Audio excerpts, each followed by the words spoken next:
They say champions respond to challenges. They say Michael Jordan loves challenges. Well, the Knicks have thrown down the latest challenge, winning the first 2 games of this playoff series from the Bulls in New York. You think the game's greatest performer isn't aware that it was a former CBA player named John Starks who took over Game 1? It's another 3 for John Starks. Starks for 3. You think Michael Jordan doesn't also know that John Starks has been hustling all over the court, throwing his body at loose balls, and despite a 3-inch height disadvantage, blocking Michael's shots, and with his teammates harassing him into 37% shooting for the series? Remember the last time the Bulls were challenged to this extent? When they faced a game they simply had to win? It was Game 7 against the Knicks last year. Jordan responded with 42 in a convincing Chicago victory. They say that Michael Jordan is acutely aware of his place in history. He's also aware that if they don't win today, the Bulls will just about be history.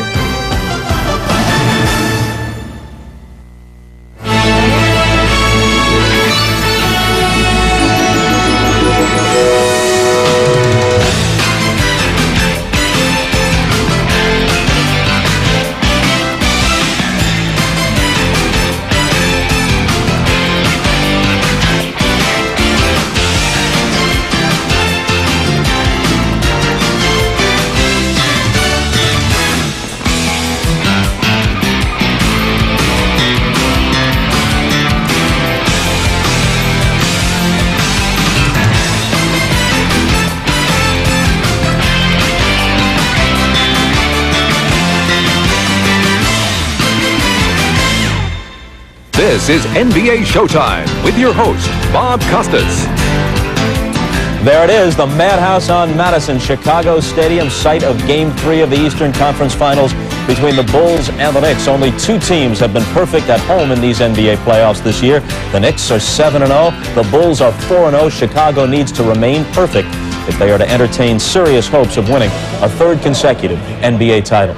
Hi, everybody. Bob Costas with Quinn Buckner in New York. The insiders Vesey and Walton will be here shortly. If you're holding a roster sheet, hold those cards and letters as well. We know that John Starks is listed as 6'5", but in truth, everybody around the Knicks will tell you he's much closer to 6'3", so he is giving up about 3 inches to Michael Jordan, but he and his mates have been terrific through the first 2 games in New York. As for Chicago, they can forget about all this talk about Michael making a little excursion to Atlantic City as long as, in about half an hour, they can forget about pit bosses and turn into pit bulls. Well, I suspect they will be pit bulls because I don't think in the beginning Michael Jordan gave all the credit he should have given to John Starks. Starks has proven that he's a very capable player. I suspect there will be pit bulls in Chicago, and Michael Jordan will be the leader of that group. Well, in the category of understatement, it's been an eventful week for the 2-time defending champs. A couple of losses to the Knicks, the ejection of Scottie Pippen in Game 2, the complaining by Phil Jackson about the Knicks' physical style, which goes back to last year, and of course that much-talked-about visit to an Atlantic City casino by Michael Jordan. On Thursday, before the assembled media that has been covering the Knicks-Bulls series, Jordan gave his version of the trip. It's attacked in my private life, and I really didn't like it, and I don't agree with it.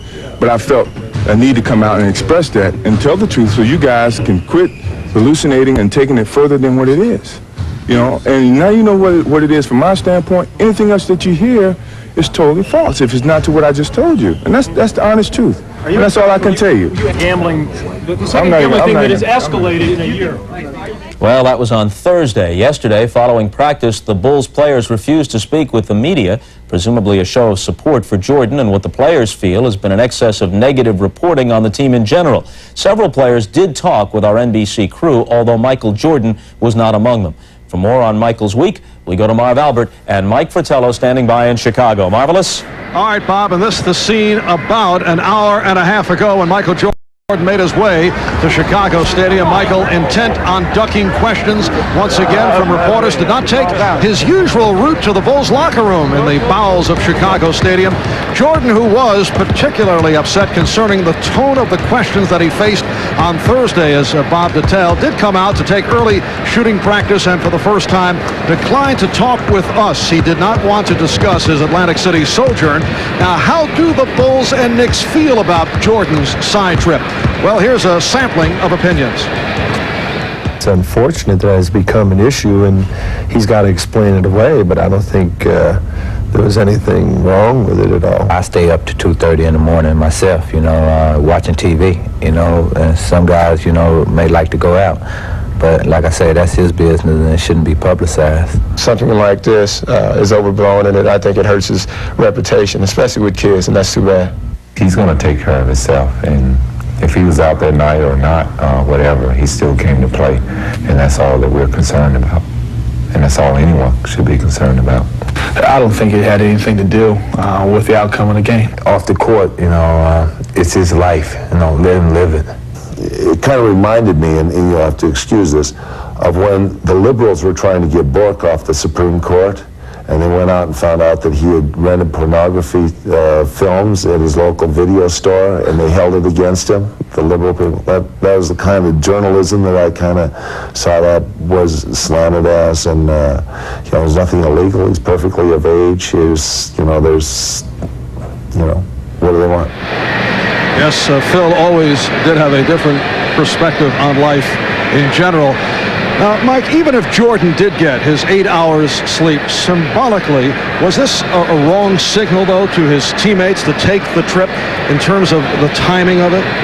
Well, Michael's teammates know Michael and what he's all about. And if this was unusual for him to be out the night before a game, then perhaps it would have been an incorrect signal. But that's not the case. This is a player who has gone out on game day, played 36 holes of golf, yet comes in on game night and does his job for his team. He's been the league's MVP regular season and during the playoffs. He's led them to 2 world championships. He did nothing wrong. He did not break a team rule. He was with his family. He went down to the casinos. He was back and got his 8 hours rest.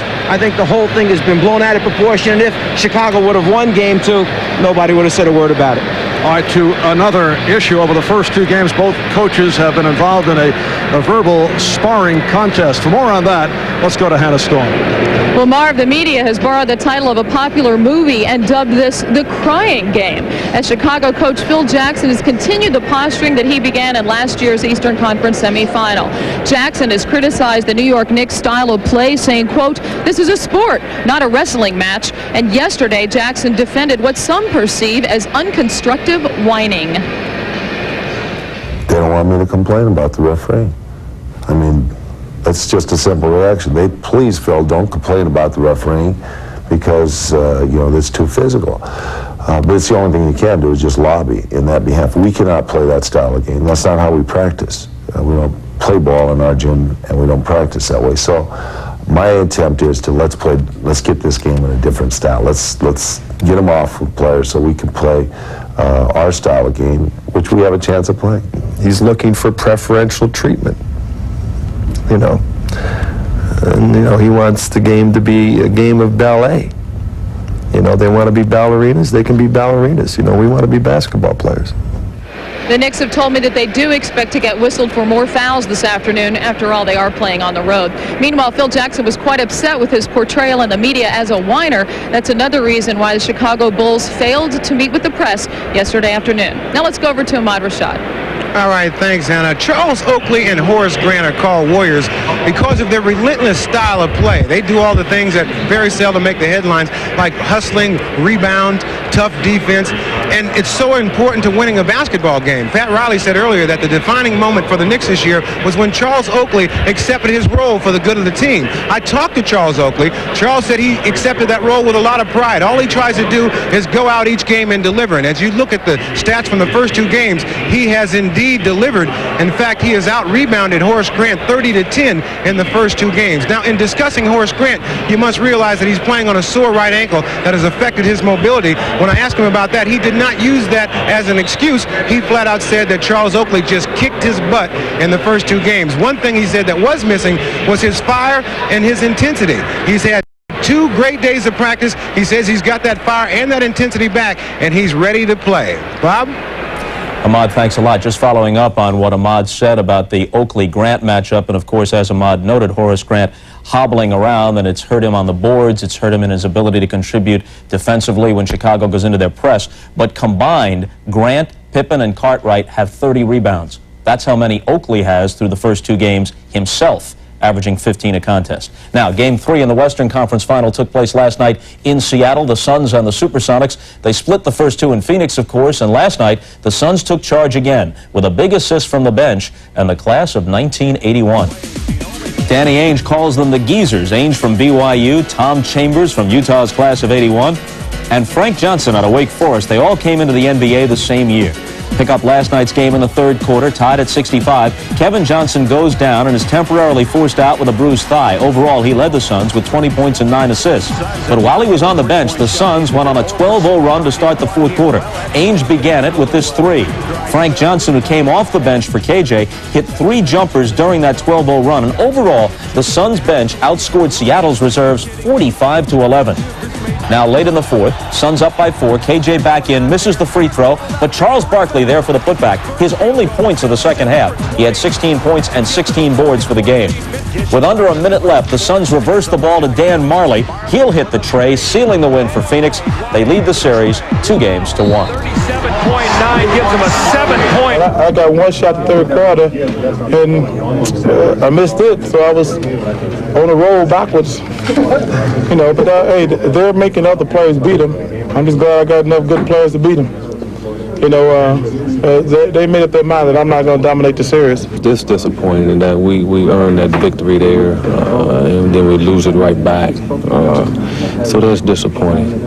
But, you know, the series is by means over. We just need to come out Sunday, tired up, and try to get another opportunity to win down there. Well, you saw Eddie Johnson 0 for 6 last night, so important off the bench. 20 for his last 79 in the playoffs. They got to get him going. We'll go out to Seattle at halftime of the Knicks-Bulls game, get a report on tomorrow's game between the Sonics and the Suns from Snapper Jones. Coming up after the commercial, the Insiders. Walton and Bessie join us with playoff opinions from both conference finals. That's next as Showtime continues. Joined now by the Insiders as we say hello to Peter Bessie and Bill Walton. As a piece of history, it's certainly not unprecedented. 4 times in the past in best-of-7 series, a team has dropped the first 2 and come back to win. Most recently, it happened in the 1977 finals. Bills Blazers against the 76ers. Walton and company dropped the first 2 games in Philadelphia, and then after Maurice Lucas popped Darryl Dawkins and maybe changed the atmosphere of the series, Walton and Bobby Gross, whom you saw on the double team there with Dr. J and all the rest, came back and won the next 4 in a row, as a matter of fact, and took the series in 6. Can it happen for the Bulls here? It certainly can, Bob. The important thing to remember is that the only games that mean anything in these best-of-7 series are when the road teams win. That hasn't happened yet, but it won't happen unless the Bulls quit whining and complaining about everything and become the aggressors. That's so important. And you mentioned Maurice Lucas. That can never be overlooked. The confidence that he gave our team with that pop to Darryl Dawkins' head was instrumental. Plus, the fans at Portland did never give up on us, and they really carried us through. Well, I think that there's some truth in what you're saying, but I think the thing that is most odd to me about this is I think what'll turn them on is this thing about Michael Jordan, because what's got to happen is the emotion you talked about where the team has to take us versus them kind of scenario. It's the only way you win in this environment. You can't sit and wait on things to happen for you. You got to make them happen. You definitely must be aggressive. I think Jordan and the Bulls better be very careful today about letting their emotions get out of hand early. They come out and try and do too much too early.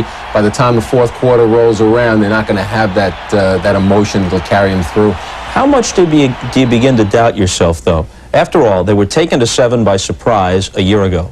They lose 3 of 4 in the regular season.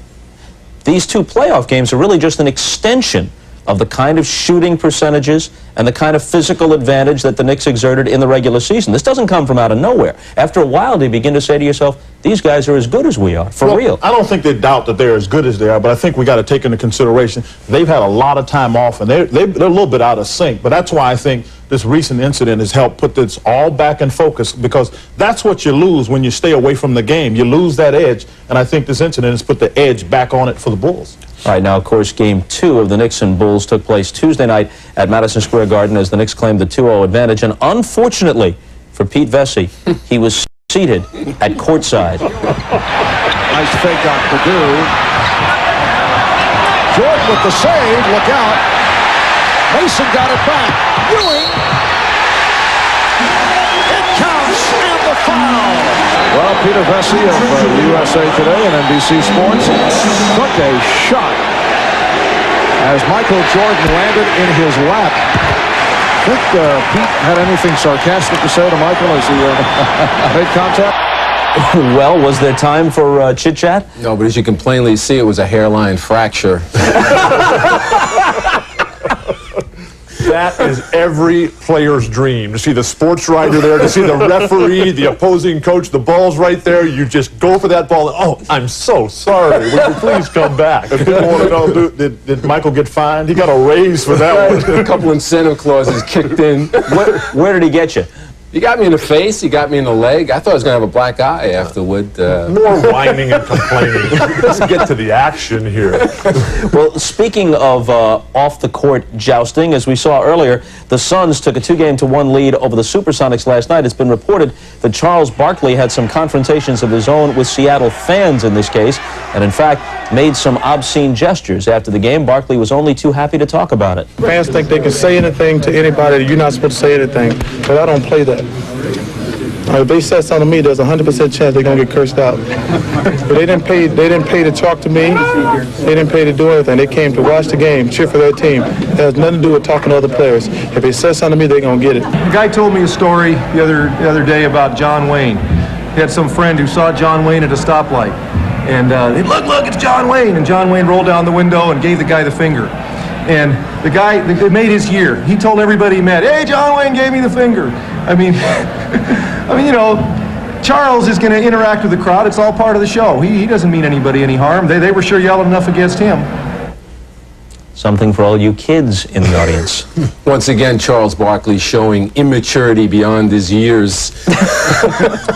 The fans in Seattle, particularly right behind the bench and along the baseline, are as vicious as any fans in the league, including San Antonio's. But I think Seattle's biggest problem is the fact that they don't play with any style. You can't look at their team and say, as they're coming down the stretch, okay, what are they going to do? Who are they going to give the ball to? That makes it very difficult for them to come back and even try to beat Phoenix. Phoenix comes out, plays, I think, their best game of the playoffs last night. A beautiful game where they lead from start to finish, and they execute down the stretch, playing their game. KJ is in complete control of that series. The other thing that the Sonics run in that really hurt them, they're being led by very young players. Sean Kemp really doesn't have a grasp of what this entire situation is about, and you can't put the load on him to carry it because he doesn't know how to do it. He's never been there. And then if you look at it a little more inside, Eddie Johnson is playing with that bad calf. He's the guy coming off the bench. If he doesn't score, they have no power or no scoring power off the bench, and that's just killed them. That's exactly right. You're relying on Eddie Johnson and Ricky Pierce from outside. If those guys don't both come through for you, you've got to turn to Gary Payton. You've got Gary Payton now who's scared to death to take a jump shot. Eddie doesn't want to take a jump shot. Then you've got to rely on your sleepers, Derek McKee and Sam Perkins, to pull you out. But I disagree with you. I think the best thing about Seattle is the fact that they have no style. George Karl says that let any coach try and get a game plan going against me. He says if they can do it, I'd like to know what it is because I have no idea what we're going to do. If they have a style, it's Moses Malone basketball. Throw it up on the glass and get it 10 times. Tough to win that way, unless you're Moses himself. I have which Moses? I have every idea what we're going to do, an excellent idea of it. When we come back, we'll look at the guy who's gone head-to-head with Michael Jordan and more than held his own in this series, the Knicks' John Starks. That's next as Showtime continues. In the first two games, hitting 5 3-pointers in Game 1 and helping to hold Michael Jordan in check, particularly in the second half of both games. Look at what Jordan has shot in the second halves, a measly 28%. Now, most of the top players in this series, and most of the top players in the NBA for that matter, were stars in college, and many of them were first-round picks in the draft, but not John Starks. His basketball resume is hardly a thing of beauty, but Starks has persevered, and he sits now on the verge of NBA stardom. Peter Vesey has the rest of the story.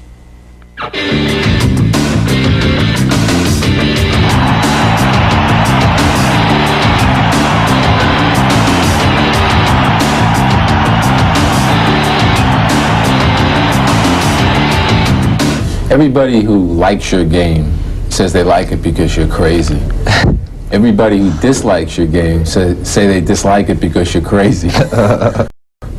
Well, yeah, I'm in a no-win situation, I guess, you know. Or a can't-lose situation. Yeah, a can't-lose situation, that's true.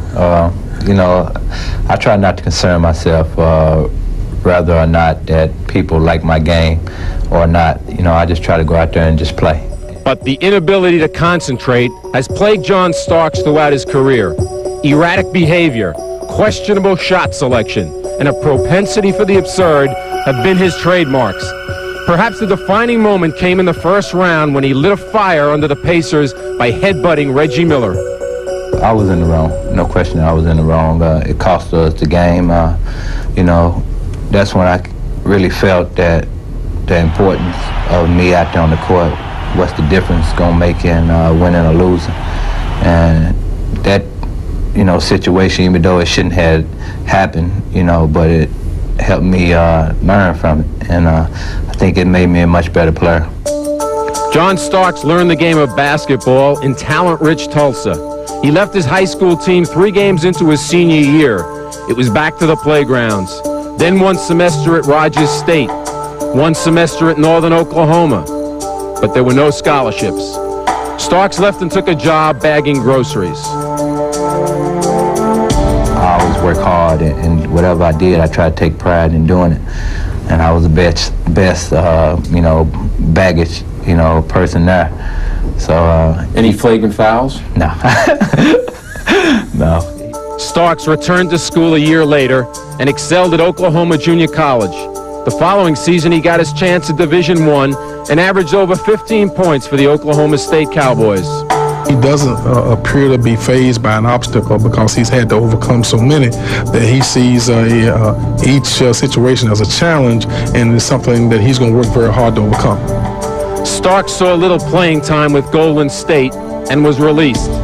Undaunted, his next stop was Cedar Rapids of the CBA, then Memphis of the World Basketball League, always trying to silence his critics. I just think John has more upside even than he's shown this year because he's so committed to being a great player. And I love guys, Pete, who have something to prove. This guy knows what his background is, knows where he came from, and like so many of our players, he's got something to prove. Virtually overnight, he has become a team leader. But there is still a dark side of Starks only he can subdue. I've always been a very emotional person as well as a player. So it's all about controlling that side of me. Sometimes I let it get away, take the best of me and let it get out of hand. But the majority of the times, I think I'm doing a better job, especially this year, in controlling it. Does your wife talk to you about it? All the time. Riley talk to you about it? All the time. Checkers? All the time. The commissioner? Everybody.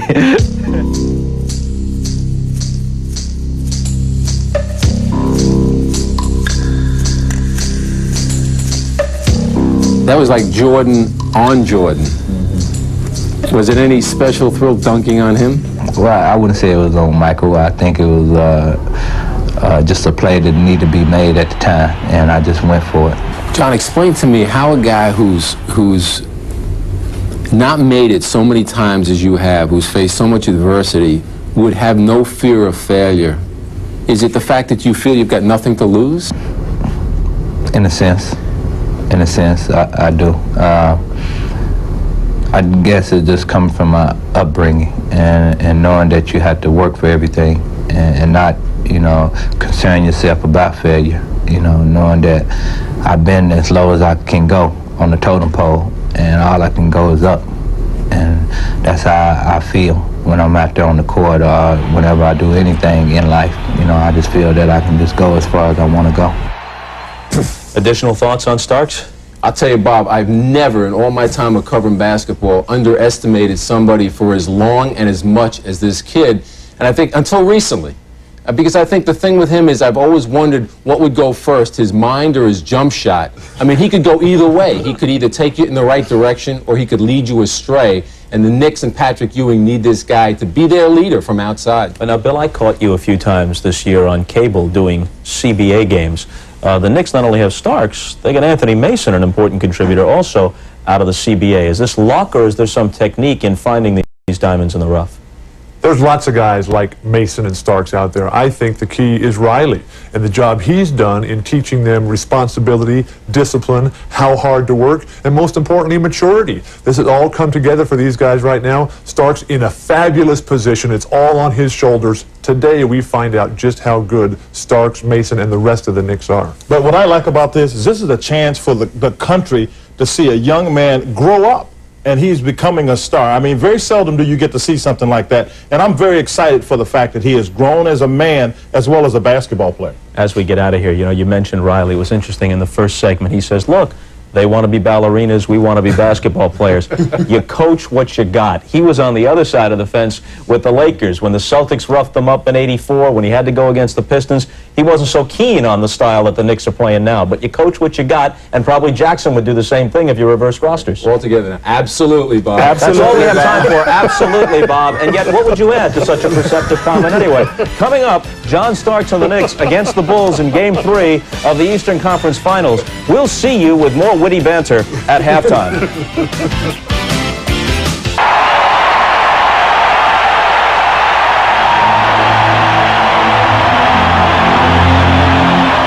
Early in Michael Jordan's career, the Bulls were known as a one-man team.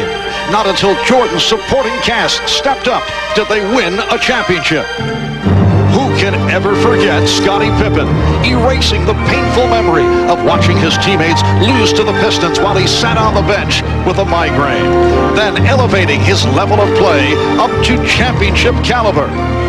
And what about John Paxson finally gaining Jordan's trust and shooting down the Lakers in the '91 finals? And Horace Grant's exclamation point in Game 7 last year over the Knicks? But this year's playoffs against New York have been one of frustration, reminding the Bulls of a time they were carried by Michael, but only so far. Can the Bulls play like a team again?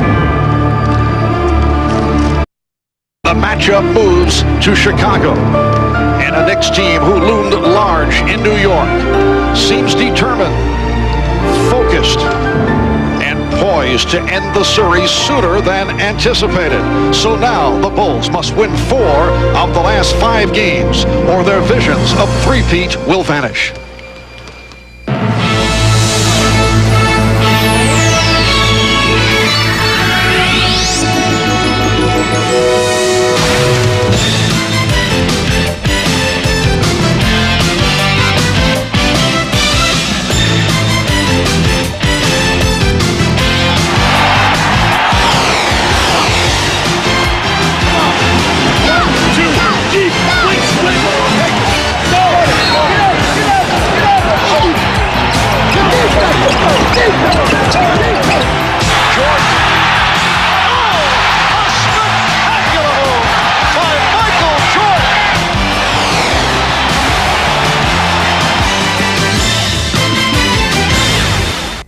This is the NBA on NBC.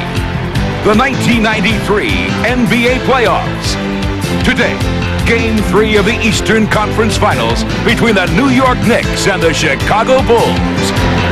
It is a 61-degree brisk day in Chicago, and here at Chicago Stadium, the Bulls are hoping to brighten the day with a victory to propel themselves back into the series. For Michael Jordan and the Chicago Bulls, it has reached desperation time against a very confident New York Knicks squad.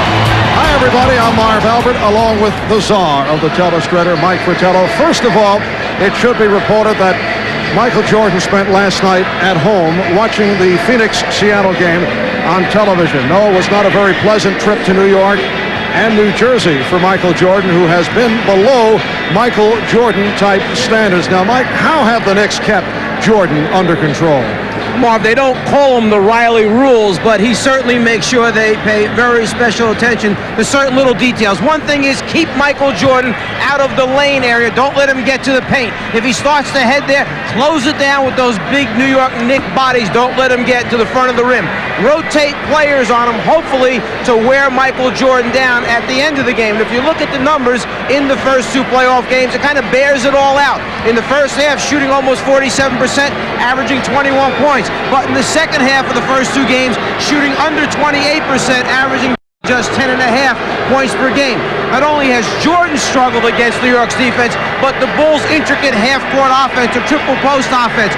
New York has taken away the entry passes into the post area. They're pressuring the perimeter passes, keeping him on the outside, forcing him to take jump shots, and not too many of them have fallen thus far for the Chicago Bulls. And in recent years, Bill Cartwright has been quite successful in holding Patrick Ewing, his one-time teammate, in check by virtue of his skillful positional play. But over the first 2 games of this series, it has been clear-cut all Ewing. You hear about the 2 superstars on Chicago, Jordan doing his thing and then Pippen to support him, but it may come down their survival, the Bulls, to the 36-year-old Bill Cartwright. They count on him so much at both ends of the floors. First, at the offensive end, he has struggled. When you go back a year ago, he averaged 6 shots per game, shooting 46% against the New York Knicks, and they'd like to go to him early to get Ewing in foul trouble, but thus far, in the first 2 games, only 2.5 shots per game, shooting just 20%.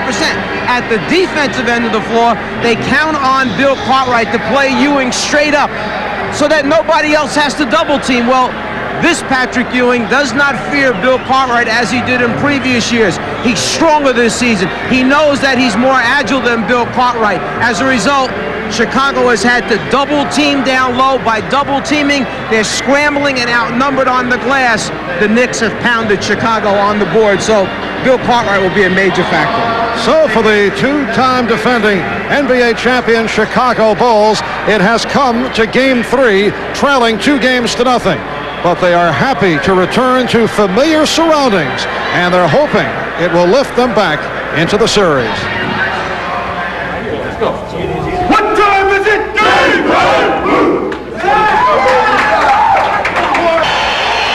Well, over the last 15 years in NBA play, only 3 teams have come back from 2-0 deficits to go on to win the series. The 3 teams, Golden State in 1987, the Knicks in 1990, and the Phoenix Suns did it this year against the LA Lakers. Those 3 clubs did it in best-of-5 matchups. The last 15 years, it has not been done in a best-of-7. The Bulls hope to put a dent in that statistic. And now we're set for the introduction of the starting lineups. And here is the public address voice of the Chicago Bulls, Ray Clay. The Chicago Bulls welcome the world's greatest fans to the Chicago Stadium. Today's Game 3 of the Eastern Conference Finals is between the New York Knicks and your Chicago Bulls. Now for this afternoon's lineups. First for the visiting New York Knickerbockers. At forward, from Pittsburgh, 6'10", Charles Smith. A 6'9" forward from Virginia Union, Charles Oakley. At center, 7 foot from Georgetown, Patrick Ewing. At 1 guard from Oklahoma State, 6'5", John Starks.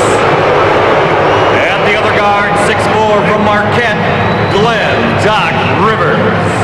The New York Knicks are coached by Pat Riley, assisted by Jeff Van Gundy and Dick Harder. The trainer, Mike Saunders.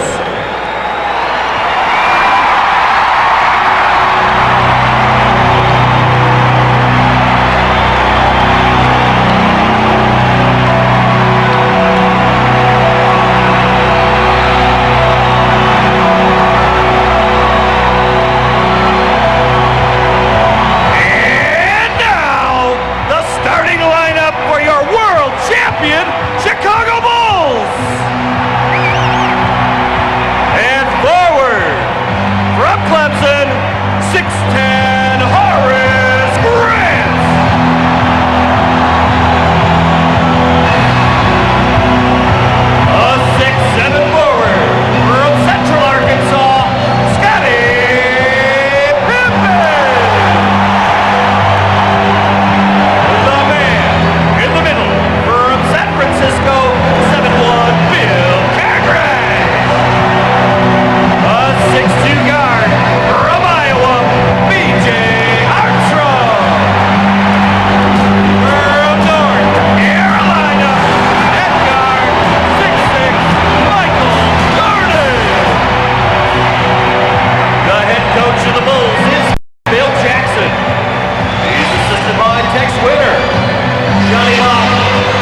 capacity crowd of better than 17,000 at Chicago Stadium is certainly ready. And once again, we're joined on the sidelines by both Ahmad Rashad and Hannah Storm. Let's start with Ahmad.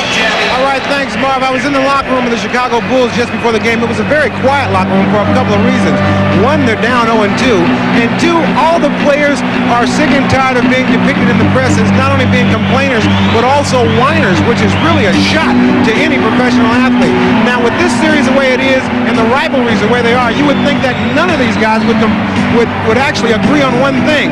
But the Bulls all agree with Anthony Mason when he said, if I was a champ, I'd just shut up and play basketball. That's what the Bulls plan on doing. Hannah? Well, Ahmad, the Knicks see themselves as a team that thrives on adversity, and they are well prepared for the adversity they will face at Chicago Stadium this afternoon. In the form of the crowd, possibly the referees, and they've talked about the fact that Chicago will come out and play with more energy, and in all likelihood press much more than they did, especially in Game 2. The main thing that the Knicks have stressed is poise. They feel that Chicago may come up with a big scoring run during this game, but they want consistent execution and maintaining of their poise, something that's often difficult to do on the road. Mark? Thank you, Hannah. And the officials, Hugh Evans, Jack Madden, and Steve Javi. They are gathering these two teams together for the opening tip. Game 1 last Sunday at Madison Square Garden, won by the Knicks 98-90. That stopped the Bulls' 9-game playoff win streak. Dating back to last season, Game 2, this past Tuesday in New York, the Knicks won 96-91 to take the 2-0 lead in the best of 7. It'll be Patrick Ewing and Bill Cartwright on the opening tip.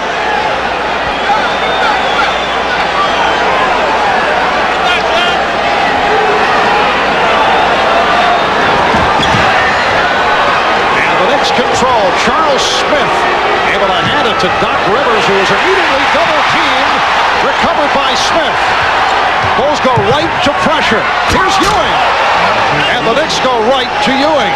When you start out with pressure and come out with the energy that Chicago has this afternoon, at times you realize that it will open up, extend your defense because you're gambling. Well, the gamble worked against them first time down. Horace Grant, who is trying to shrug off the sprained ankle off a nice setup from Michael Jordan. The attack by New York, Ewing with the finish against the pressure by Chicago, and then immediately down to the guy they're trying to get back involved in their game. Both ends of the floor. Grant converts in, now makes the free throw for the three-point play, and immediately the extended defense by the Bulls. Oakley called for that foul on Grant. Oakley had to save it. The pressure providing difficulty here for the Knicks right at the start. Now Starks through the foul. Armstrong came over to cut him off, and he's called for the personal. You want your team excited. You want your team playing with the fire that Chicago is showing, but Phil Jackson also knows that you've got to do that and temper it to a certain extent. That last time 3 Chicago Bulls wound up going after John Starks. That obviously would open up all kinds of areas for the Knicks to get good shots. That's not what they want. Play excited, but play smart. And this crowd very active here at the start, applauding that missed free throw by John Starks, who has had an outstanding series. Was very quiet in the first half of Game 2, but then came on in the second half. The Bulls and the Knicks are tied at 3. With that three-point play by Grant, he has already surpassed his point total of Game 2. Ewing steps in on Jordan on a switch. Grant. Well, Horace Grant has opened by hitting the first 5 points for Chicago. Against the Cleveland Cavaliers, B.J. Armstrong got up against Mark Price. Terrell Randon pressured him all over the floor, and neither one had outstanding games. Again now, after the score, he's after Rivers, full court man-to-man defense.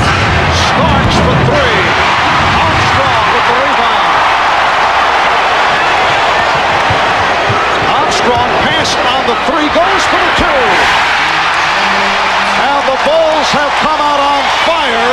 They lead 7-3. Minute and a half gone by.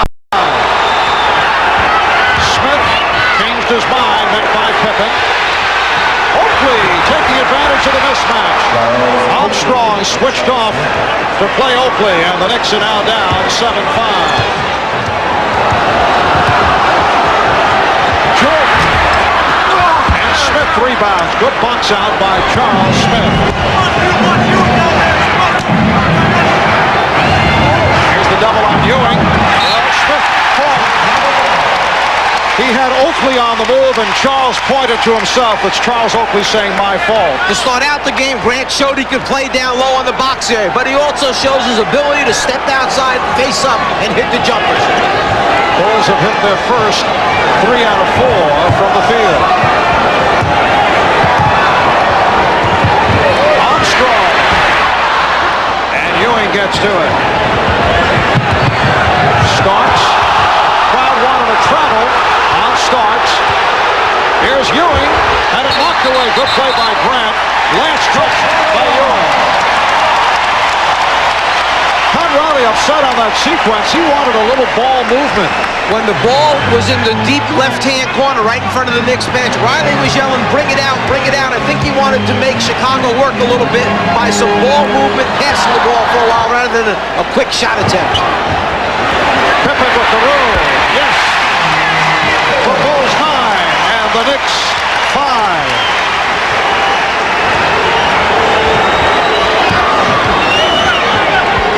Well, this time down, the Knicks facing light pressure.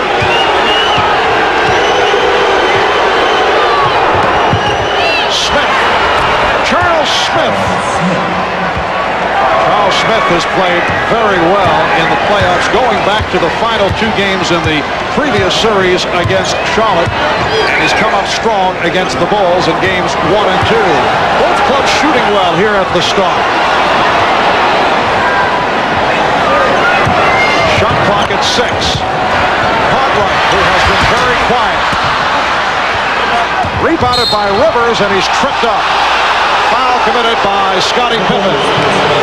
Doc Rivers willing to absorb the contact, tried to split the double team and fight his way out just to get a clear look to a teammate, so maybe he could advance the ball with the pass to get the break going. The body contact, he goes down. Once again, pressure. Armstrong staying with Rivers. You go back to the game here in Chicago on Christmas night when the Bulls came from behind off this type of defensive pressure as they took the game away from the Knicks in the 3rd quarter and defeated the Knicks, as it turned out, for their only victory over the Knicks this season. Bulls were actually down 10 points at the half, and in 2 minutes and 17 seconds of that 3rd quarter had the game tied up. Michael has missed his first 2 shots. It will be Chicago possession. And Oakley and Pippen have some words. Bulls get the new 24. Jordan hits the deck, and a foul call. Jordan tried to set the screen on Charles Oakley, who was guarding Grant. As is the Knicks' philosophy, run through screens if they get in your way. Oakley tries to run through. Michael Jordan sends him down. The foul is called. If you establish your position as a screener, Phil Jackson's point all along in this series has been you should not allow the defensive men to just knock them over like bowling pins.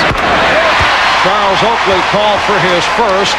Michael Jordan spent much time at the line in game 2, hit 11 of 13 at the foul line. He did score 36 points, but only 12 of 32 from the field and 5 for 16 in the second half. The Bulls 11, the Knicks 7. 4 minutes gone by.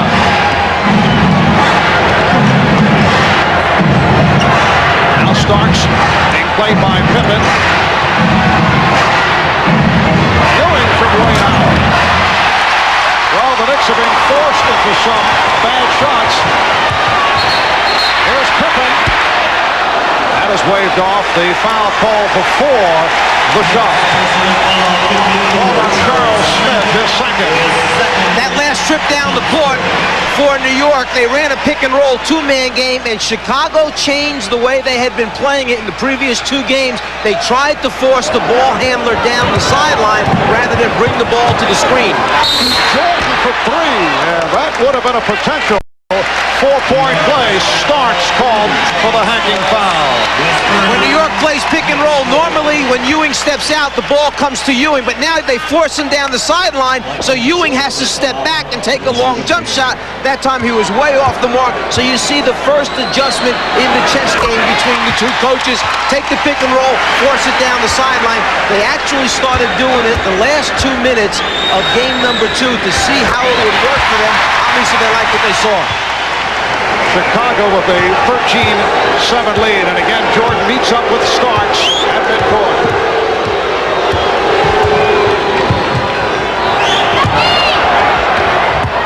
Smith gets inside. So the Bulls with a 13-9 advantage.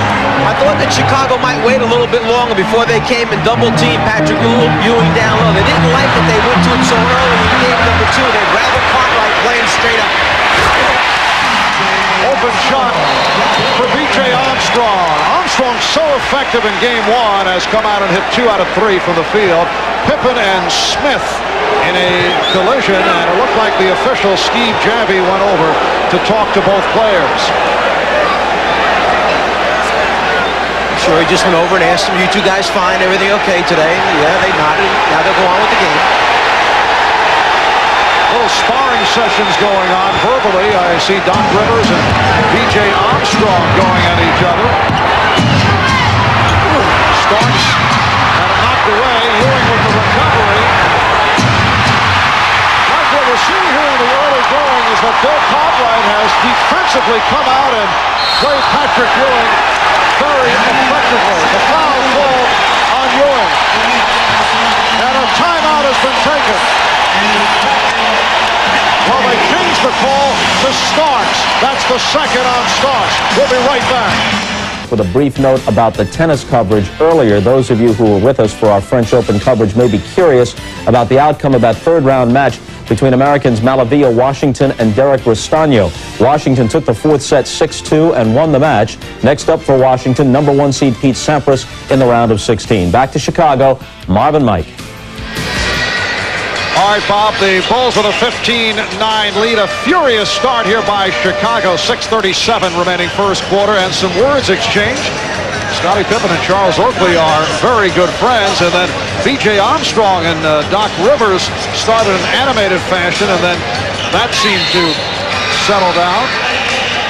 And we're told that the Bulls, led by a Michael Jordan delegation to the officials, complained about the basketball, the feel of the ball. They say it was the ball that was selected by the Knicks.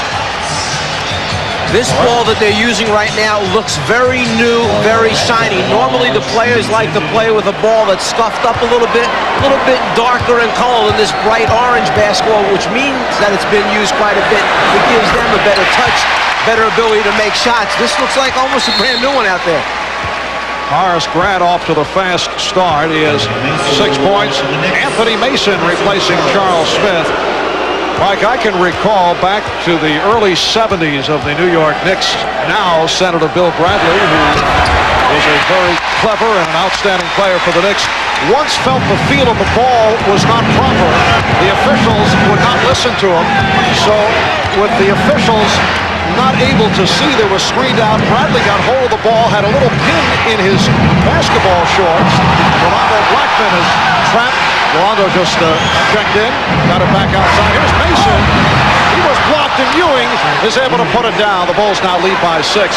And Bradley actually took air out of the ball, and the officials did not see it because he was dissatisfied with the feel of the ball. Now this is a page out of the Pro Wrestling Tour, okay, where you hide the little items inside the shorts and pull them out. Armstrong with his third field goal. He's hit 3 out of 4. He has 6 points. The Bulls with a 19-11 lead. I'm anxious to see if Chicago comes up with some breakaway long pass layups for B.J. Armstrong. They have been running him out on every shot attempt thus far by New York. Something a little bit different, trying to get some easy scores. Ahmad just passed on the word that the Bulls in the huddle very enthusiastic about what they call the fury of the crowd. This is a very energized Chicago team that has come out. Mason went short, and he's hammered by Cartwright. It's exactly what Phil Jackson had talked about yesterday, the fact that X and O-wise you can do just so much. Then at this point, the players sent a message to Phil yesterday. He thought they were trying to say, let us just come and play. The shot block, but then over the back by Bill Cartwright is called. In other words, the players want to hear the adjustments, but they also know being down 0-2, they had to get themselves up in the proper attitude to play. That won't count. Foul has been called. It's against the Bulls. Personal foul, Bill Cartwright. On Cartwright, his second. Bill Cartwright over the first 2 games has been severely outplayed by Patrick Ewing, but he has started strongly against Ewing in terms of his positional play. He has not allowed Ewing to get the proper position on the blocks. And now Will Perdue replaces Bill Cartwright after Cartwright collected his second foul. The difference against Perdue as opposed to Cartwright, Patrick Ewing honestly feels that he can basically take Will Perdue and move him wherever he wants to physically on the floor to get a high percentage shot. Because of that, Chicago has had to trap much quicker on Patrick Ewing. That allows the other New York frontline players to get to the offensive boards because they keep catching Chicago scrambling defensively, and guards wind up rotating back on big people. They just can't do it against New York's stronger guys. Chicago by 7. Red play by Ewing. Here is Pittman. The Bulls 21, the Knicks 12. Again pressure. And Mason, who dribbles the ball so well, will be the key man against the Chicago pressure. Where the Bulls are hurting when they're so effective with the trap. Horace Grant is a significant player, but with that sprained ankle, you wonder how effective he can be. The foul was called on Will Perdue. Well, Ahmad also told us coming out of that timeout that Phil Jackson wanted selective pressure. He realizes he can't do it for the whole game, so there are certain times he wants him to get into it, other times fake it, just keep New York off balance. Knicks did not shoot right up the line in game 2 at the Garden, 26 and 38, 68%. And Doc Rivers now 1 for 3 from the foul line, and he is usually an excellent free throw shooter.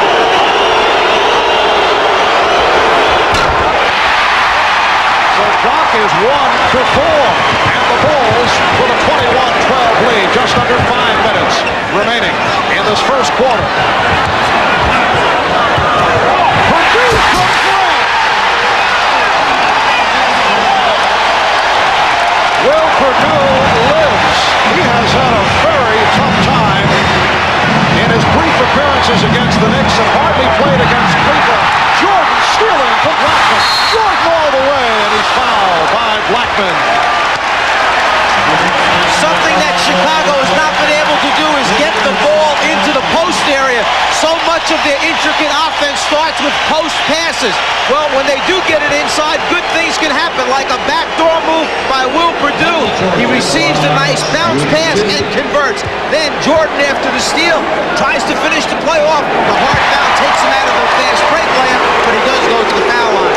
The reaction for Greg Anthony as he checks in, replacing Doc Rivers. Greg Anthony was fined $5,000 for that hard-hit flagrant foul that he leveled on Michael Jordan on Tuesday night. And Michael made a statement afterwards that there will be a payback somewhere along the line. Foul line of travel, Mason for Ewing. The Knicks handled the pressure very well. The Bulls 25 and the Knicks 14. Handled it very well after just about escaping with 2 or 3 travel violations. Armstrong and Jordan at the guards. Perdue, Grant, Pippen up front. Here's Jordan for the fadeaway. And for Michael, his first field goal. He has 8 points. Blackman with the pull-up. Blackman was able to beat the Bulls down court. The reason being, Michael Jordan fell into the bench area after the shot, was sitting on the floor, and Blackman ran out. Will Perdue never realized that he needed to go out and cover for Michael Jordan. He was concerned, Perdue, about protecting the basket with Ewing coming out. Jordan. Ewing with the rebound. The Bulls had hit their last 5 shots. Bulls by 11. Anthony. Well, they gave him the shot. He hit the 3. The Bulls do not respect the outside touch of Greg Anthony. The Bulls 27. The Knicks 19. Scottie Pippen. He's connected on 3 of 3. Chicago by 10. Just under 3 minutes remaining in this fast-paced first quarter. Mason to the crossover, and he drew the foul. Oh, Pippen slamming the ball down. Fortunate that a technical was not assessed, as he is called for his second personal. Scottie Pippen upset about the personal call on him. Slammed the ball. Very fortunate he was not hit with a technical back in Game 2 on Tuesday in New York. You recall this incident. Pippen called for a double dribble violation.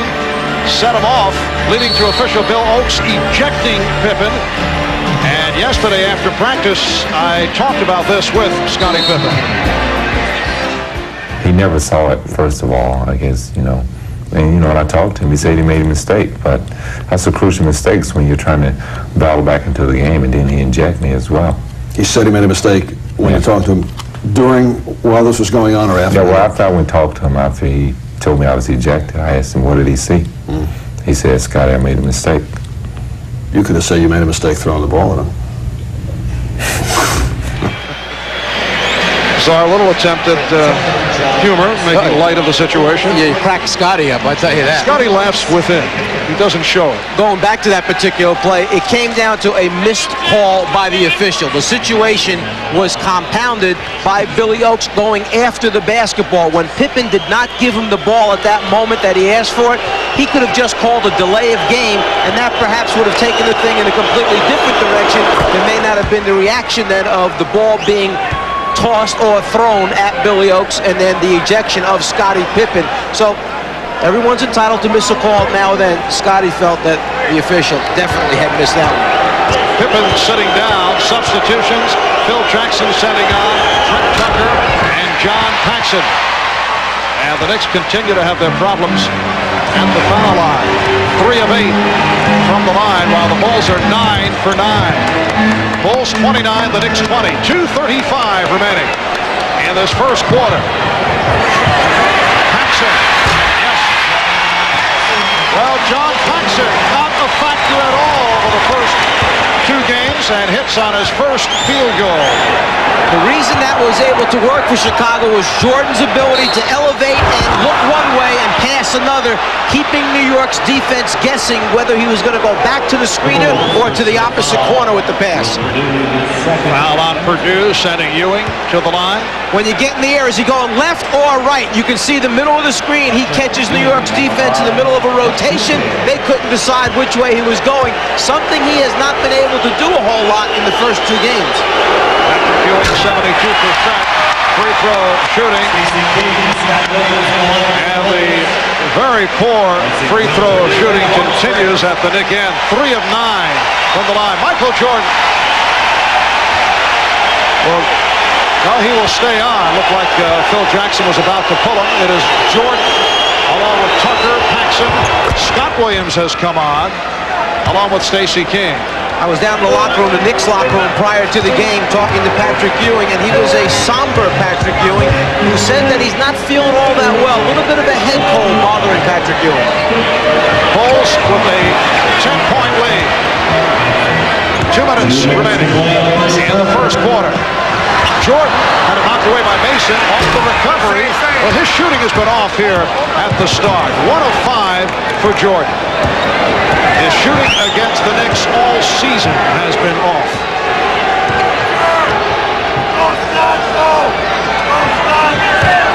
Mason backing Jordan. Illegal defense called for the first time. The first violation award. Reset. John Paxson was the player caught illegal by Jack Madden that time. Paxson trying to help down in the post area, where Michael Jordan was caught on the back of Anthony Mason, gave a little bit too much help, got below that foul line area. Knicks get the new 24. Anthony guarded by Paxson. Matchup is Jordan against Mason. Here's Oakley. And a foul on Anthony. And then realizing that he took Paxson into the basket support, he immediately went to him and tried to brace the fall. He does not want to get involved in yet another incident. Here it is. He sees him on his way, and then after he realizes there's a collision, and oh no, they're not going to get me again for intentionally trying to hurt somebody, he tries to pull him back out, so it's not a real hard blow into the backboard support. The Bulls 9 of 9 from the line. John Paxson, during the regular season, only 17 of 20 from the foul line. An injury hit regular season for Paxson, back from surgery on his left knee, played in only 59 games. The Bulls lead 33-21.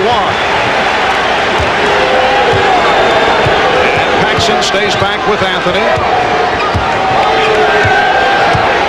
Bulls with a three-guard alignment, so Jordan is the man guarding Mason. Blackman called for a foul. Rolando Blackman is having trouble finding his shots. Usually needs screens, needs help, and he's trying to do it himself, and he was called for the violation. We come up on 1 minute remaining, first quarter. Jordan met by Ewing, and a whip by him. Jordan on the recovery. And a loose ball foul against the Knicks. Jordan did a little bit of dancing along the baseline area. They came back up on the other side, but Rolando Blackman got a clean look at it, was able to block the shot. Foul committed by Ewing. That was his first. Both teams are over the limit. And Scott Williams to the line. Scott Williams, very effective the other night. 23 minutes, 12 points, 7 rebounds, fouled out. And here is Hubert Davis, one of the heroes for the Knicks in the series against Charlotte, making his first appearance against the Bulls. Michael Jordan hears it from the crowd, although again, the stat line on the shooting is not Jordan-like. 1 of 7 from the field, but he has 6 assists and 6 of 6 from the foul line. Pressure by Chicago. Mason handles it. Darrell Walker making his first appearance. Darrell Walker known for his defense, looking for the steal on Mason. And here's it from the crowd. Blackman for 3. Rebound slapped home by Ewing. Patrick Ewing getting inside position. The Bulls 34 and the Knicks 23. Ewing has 9. 25 seconds left in the quarter. Davis got a piece of it. Tucker protects. Shot clock is down to 5. Tucker can't find the shot. It's down to 2. Stacey King not able to hit the rim, so the ball goes to New York with 10 seconds left in the quarter. One thing for Chicago, they've got to feel a little bit better about their offense. 34 points thus far. Their highest quarter has been 28, which was the 4th quarter of Game 2 against New York's defense in the first 2 games. So here they start out with 34 up to this point in the first quarter.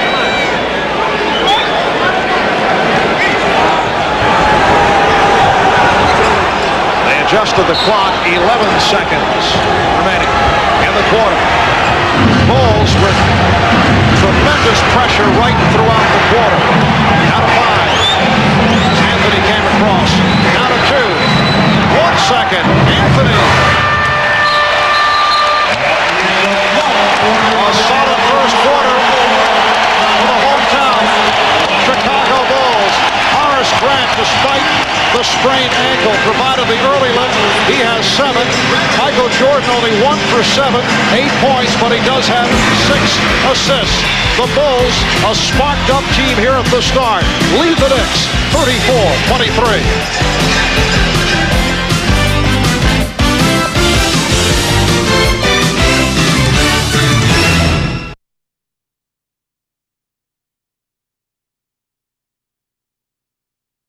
Seen a professional basketball game here at the stadium.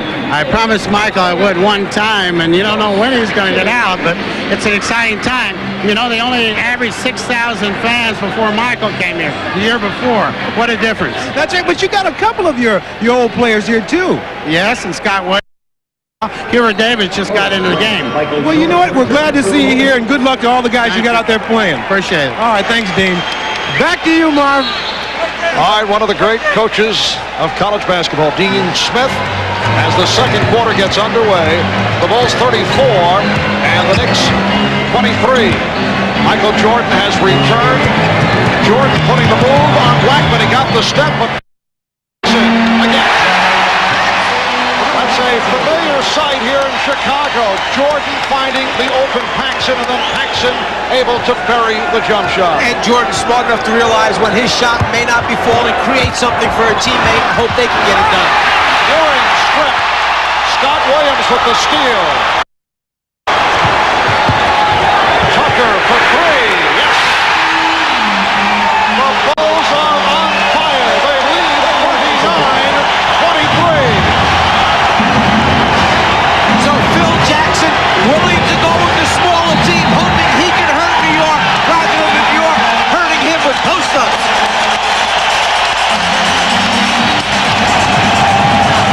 Pat Riley taking the 20-second timeout. Biggest lead of the game for Chicago, a 16-point margin. Look at that stat. Jordan only 1 for 7. The rest of the Bulls 12 for 14. So here are his teammates carrying Michael Jordan. Looking back at this series was John Starks leading the way in game 1 at Madison Square Garden. 25 points. Knicks with the decisive edge off the boards. And game 2 this past Tuesday night, Charles Oakley with a 14-point, 16-rebound performance. And the Knicks with that 20-6 third quarter run, they just took the play away from the Bulls in the third and went on to take a 2-0 lead in this best of 7. What is it with Michael Jordan in terms of his shooting against the Knicks? Is it the way the Knicks are playing? Is it the bad wrist? How do you explain? I don't think it's the wrist any longer. I think the wrist has healed. In fact, Ahmad mentioned that he lifted weights as Anthony misses the layup attempt. He lifted weights for the first time. Ball goes off of Hubert Davis, Chicago possession. First time he's lifted in quite a while yesterday. He said he felt very good, so maybe he hasn't adjusted to the fact that he hasn't lifted in quite a while. And he's a little bit tight out there shooting, but he did come out prior to the game and take his shots. We are still very early in the game, and we have seen Jordan start slowly and then come on. Jordan with the move, and he's fouled. So once again, Michael will go to the line. On the subject of Michael Jordan's field goal shooting, regular season just under 50%. Against the Knicks, only 35% during the regular season.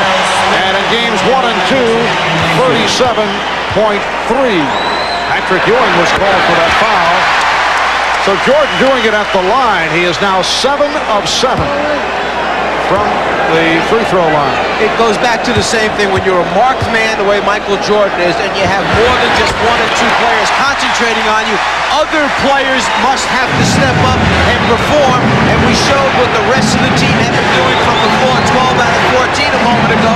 So they have responded. The team has done it this afternoon rather than just relying on Michael Jordan.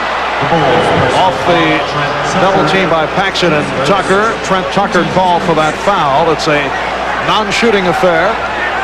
Pat Riley now going with the rookie Hubert Davis, Greg Anthony, and John Starks. So he has been forced to go to the 3 guards. Patrick Ewing and Charles Smith are the big men. Smith was hit. No, they called it the other way. Offensive foul. That's 3 on Smith. Charles Oakley will come on for Charles. Getting into the lane area, he just continues to go over and through the defensive player who's in front. The offensive foul is called. The thing that's interesting with Chicago, they have assists on 12 out of their 13 field goals in games. They average just 16 assists a game. Nice play. Williams laying it off for Grant. But the foul is called on the Bulls. Offensive foul. And it's Scott Williams for a charge. Michael Jordan looking to settle down. Scott Williams. Knicks as good as any team at closing down the path to the basket. Oakley as good as anyone willing to take the punishment, absorb the blow by stepping in for the offensive foul. 41-23. The Bulls with an 18-point lead. A little chatter between Phil Jackson and Charles Oakley.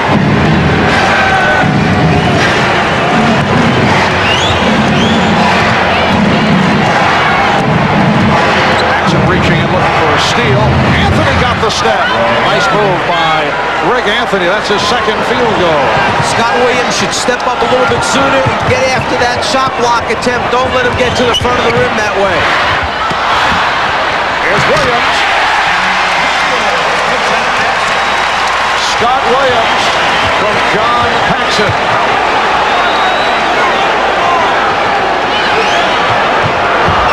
Winning pass. Ewing for Oakley. Bulls have outscored the Knicks 10-4 in this second quarter. They shot well in the first quarter, 11 for 19, 58%. Knicks picked up the shooting, finished at 9 of 17 after the slow start. Jordan posting up Starks. Make it 1 of 8 for Michael Jordan. Tucker got it back.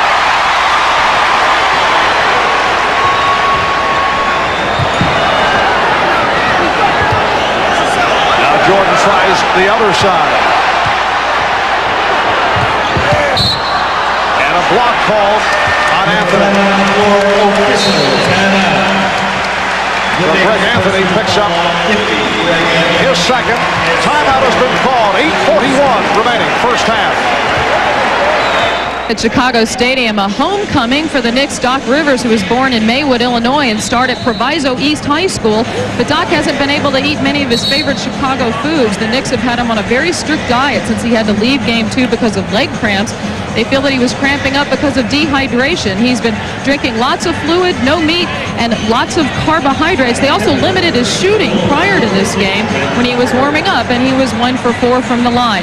Doc also said the Bulls have usually given him plenty of tickets for his family when he comes back, but this time they refused. Mark? All right, Hannah, yes. Doc grew up following the Chicago Bulls and recalls as an 8-year-old playing here at halftime during Chicago Bulls games. Paxson again. That's a 3. John Paxson, 3 of 3 from the field, 2 for 2 from the line. He has 9 points. And the answer provided by John Starks as he connects from downtown. The Bulls 46, the Knicks 30. The sudden screen by Ewing caught Chicago by surprise. The big man never got up to help.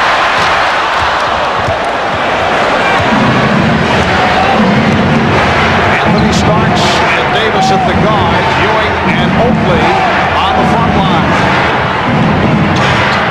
Gilbert Davis. Nice play, changed direction. Did not get the friendly roll.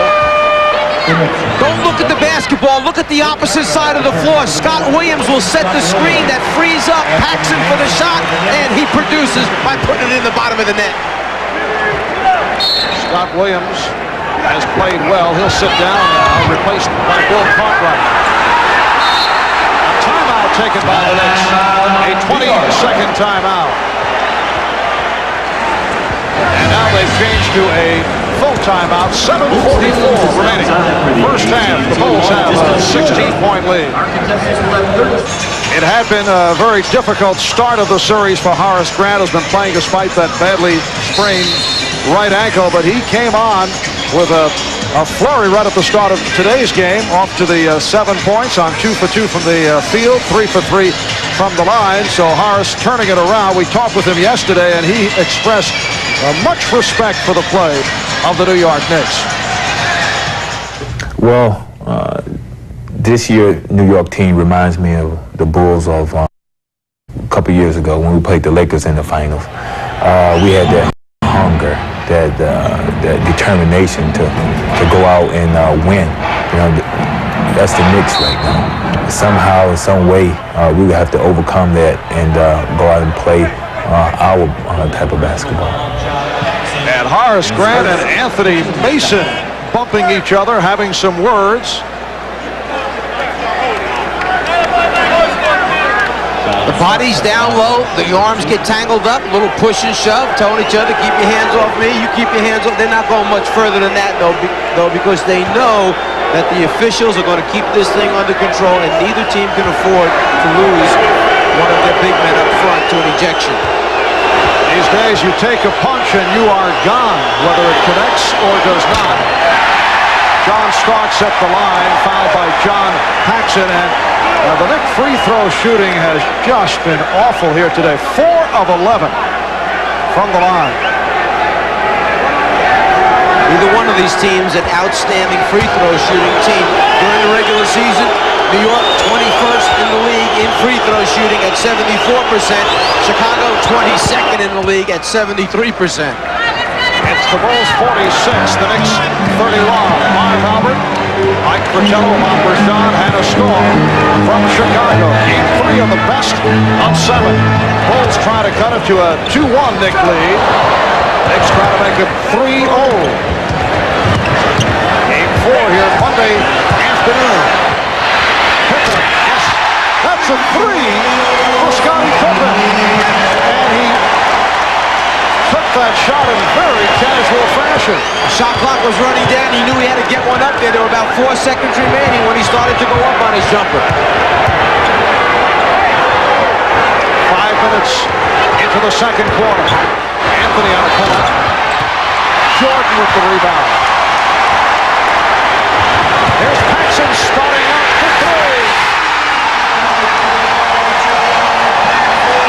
Well, John Paxson has reached the unconscious level.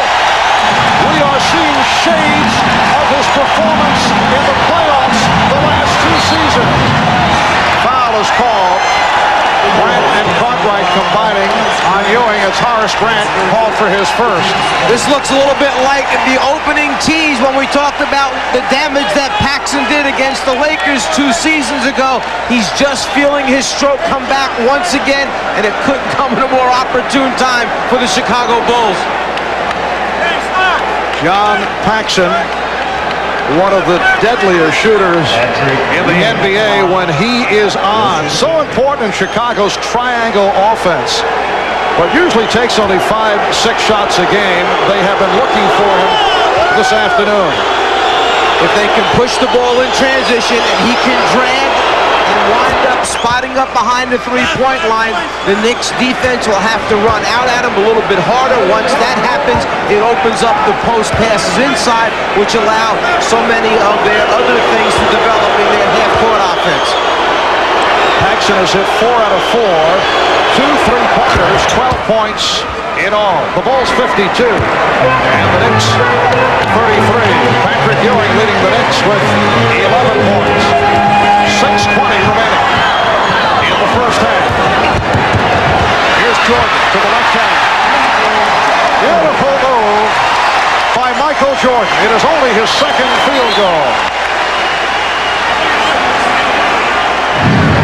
12 points, 8 assists for Jordan. And the Bulls lead 54-33. So while Jordan's jumper was not falling, he started to do other things, create shots for other people or drive into the basket. Well, John Starks tried to soar, but was turned back.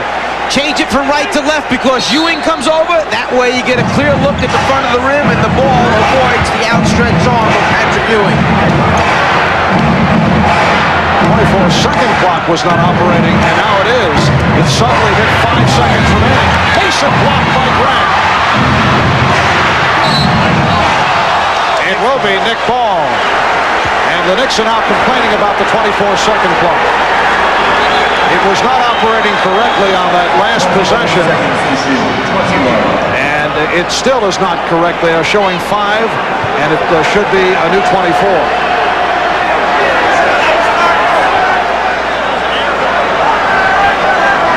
But during the course of the last possession, it showed 12 and did not move, and then suddenly was down to 5.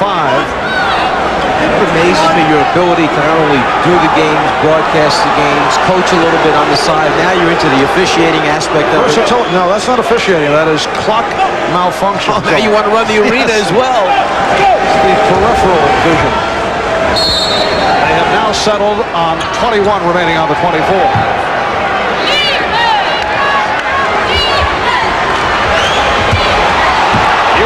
Forcing, but hitting. Patrick Ewing faced a double team, but still was able to hit. At first he wanted to beat Cartwright off the dribble one-on-one, but then he saw the double team coming over, and Starks comes up with the steal, but loses. Kicked it into the stands, but he was mad at himself, and apparently that was the view of the official. Jack Madden was not calling a technical. What do you think? There would have been no reason to call a technical. He wasn't mad at an official's call. He's just disappointed that he let the ball slip away. Good judgment that time by Jack Madden, letting the play go. Pippen banking his way. Pippen through the foul. Don Mason.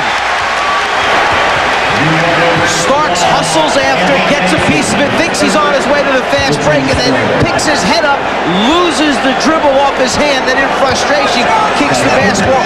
But that's nothing. You've got to understand the emotion involved in the basketball game. The officials have to have a feel for that. That was a correct no call by Jackman. Let it go.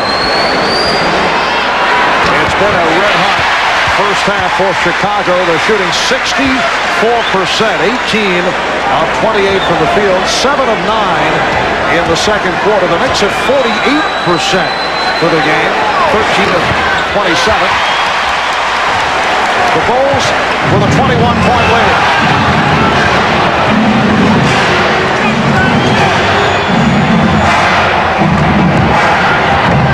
Ewing with the room. Mason on the putback. So the Bulls lead 56-37. That's been part of the problem that New York has hit Chicago with. When they get the Bulls scrambling around and there are mismatches, the big people wind up going right to the offensive boards. Pippen goes for the dunk, but misses. And the ball will go to the Knicks. Chicago complaining that the ball was blocked on the way up. He turns the corner, Scottie Pippen goes for the dunk. The complaint there that the ball should have been out of bounds off of New York. You can see, if anything, it should have been a foul call on Charles Oakley. 4.5 remaining in the first half. Oakley tried the extra pass, and it was picked off. Horace Grant continuing his excellent play. Paxson passed on the three.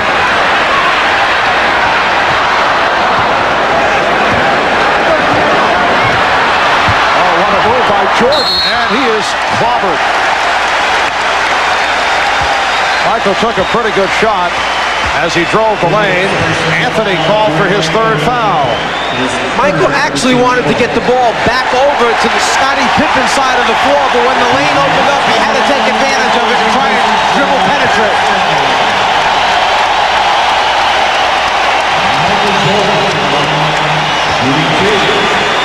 John Paxson hearing it from the crowd. So Paxson with 12 points. He hit 4 of 4 from the field, 2 from downtown. B.J. Armstrong has returned.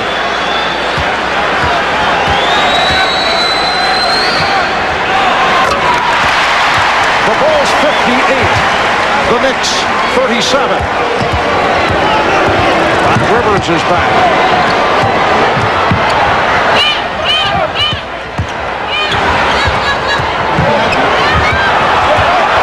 Oakley. The Knicks are being forced into taking shots they do not want to take. That is exactly what the Bulls did to the Knicks in Game 2 at the Garden. Grant. 6 on the 24. Pippen. Scottie Pippen goes glass. He's 5 out of 6. 13 points for Pippen. We mentioned earlier that Chicago's got to feel good about its offense. In games 1 and 2, they had 48 and 49 points at halftime. Already with 3 minutes remaining, they've got 60 points on the scoreboard. Here's Rivers. Oakley. reach-in called on Jordan. Michael Jordan trying to help out and get back on the glass, gets caught behind Charles Oakley that time. He's got no choice other than try to go for the strip, the swipe, before Oakley can lay it back up and in. Pat Riley telling us the story regarding Charles Oakley, who for a good portion of last season and this year was not playing minutes down the stretch in the fourth quarter. Now the Bulls take a timeout. We'll get back to that little vignette when we come back with 3:07 remaining in the first half. York on the Prudential Halftime Report will bring you a report from the Western Conference Finals between Phoenix and Seattle. The Suns lead that series 2-1 with Game 4 tomorrow in Seattle. And Peter Bessie will bring us up to date on some of the head coaching vacancies in the NBA. We'll get to that in just a few minutes. Right now, let's head back to Marv and Mike in Chicago. Marvelous. All right, Bob. Sorry, we're talking about Charles Oakley, the fact that Charles had not been getting the playing time down the stretch, final minutes. He has certainly enjoyed his best season in his 8-year NBA career and has lifted it in the playoffs. So Charles goes to Pat Riley and says, you know that when I play 30 or more minutes, we win 80% of the time? And Riley pondered it and then went back to his personal statistical book and he said, Charles, no, you're wrong. We won only 79% of the time. But since then, he has been on the floor for the most part in the final minutes of games. Michael Jordan squeezing his way and firing it up. He thought he was fouled. And the Bulls coaching staff very upset. Here's Mason rejected and tied up. Let's go back to the Jordan shot. You would say, what a terrible shot Michael Jordan took. But that's not a shot he intended. He thought the whistle was going to go off right now with the body contact. So he figures if the whistle's going off, let me at least get it up there. Maybe I'll get a three-point play out of it. No whistle. So what happens is you get a little bit of frustration. He thinks he draws body contact. The officials don't.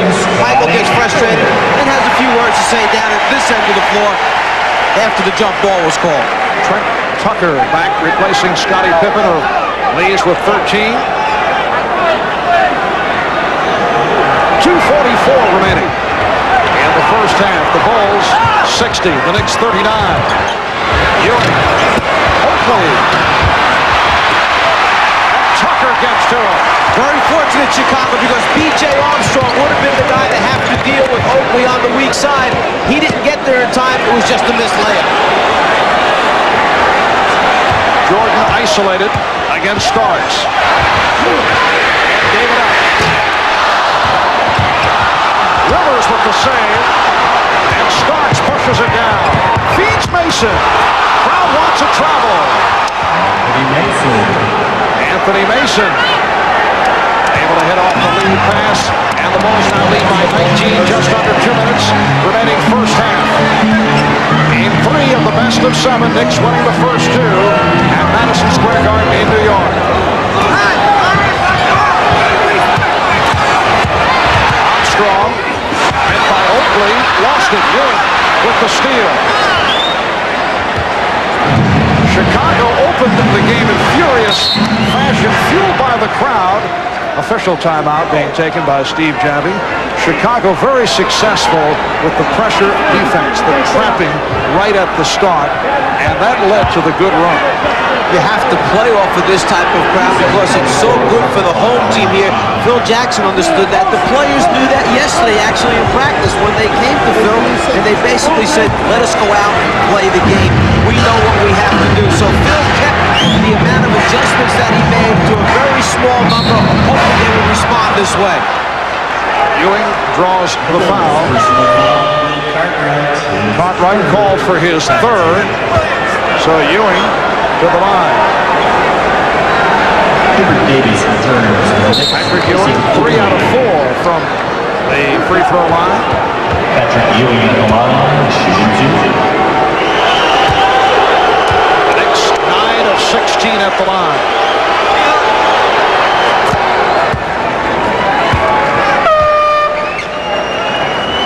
And now Scott Williams replaces Phil Cartwright. There's no question that Phil Jackson had to get him out of there with 3 personal fouls. He's going to want to save Bill Cartwright for that second half, the last 24 minutes, to keep that body up against Patrick Ewing. And the only guy they feel that can play Ewing straight up at times is Bill Cartwright. The Bulls by 17. They led by as many as 23. Jordan, Tucker, and Armstrong now, the 3 guards utilized by Phil Jackson. And illegal defense call.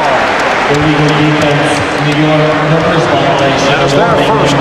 Reset 24 When Michael Jordan can take the trap off the pick and roll situation, extend it with the dribble the way he just did, it causes problems for the backline people of New York. They're not quite sure where to start rotating to, and if they get caught guarding no one, as happened that last time, then the illegal defense is called. Herb Williams come on to give Patrick Ewing a breather. Herb Williams played briefly in game 2, played 6 minutes, did not play in game 1. Here's Tucker. Now the Knicks with 6 unanswered points. No foul call. A little contact between Scott Williams and John Starks, waved off. Starks for 3. Rebound Grant, 50 seconds to go in the half. See if Jordan tries to get a 2-for-1 situation here with 44 remaining on the clock. Get this shot and then get the last one of the half. Oh my goodness! Starks. Correction, it's Rivers called for the personal.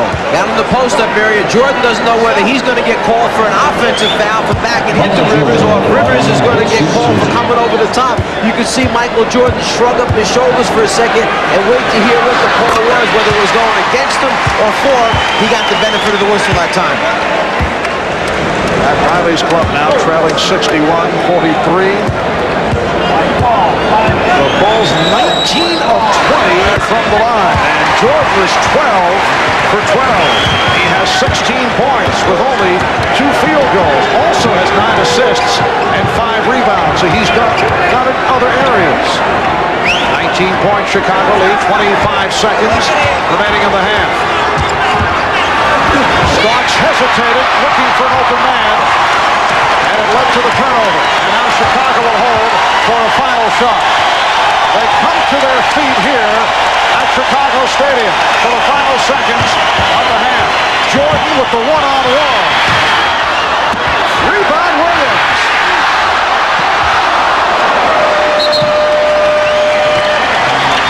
So that's the end of the first half with the Chicago Bulls in command, leading the New York Knicks 62-43.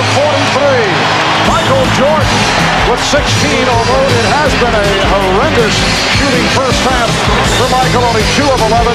Scottie Pippen with 13. Patrick Ewing leading the Knicks with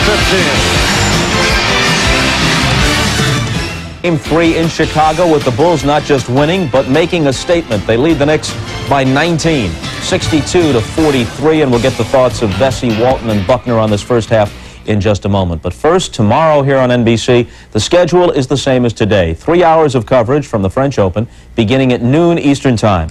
That's followed by Showtime at 3 o'clock, and then Game 4 of the Western Conference Finals between Seattle and Phoenix. The Suns won on the road last night to take a 2-1 lead. Now with a report.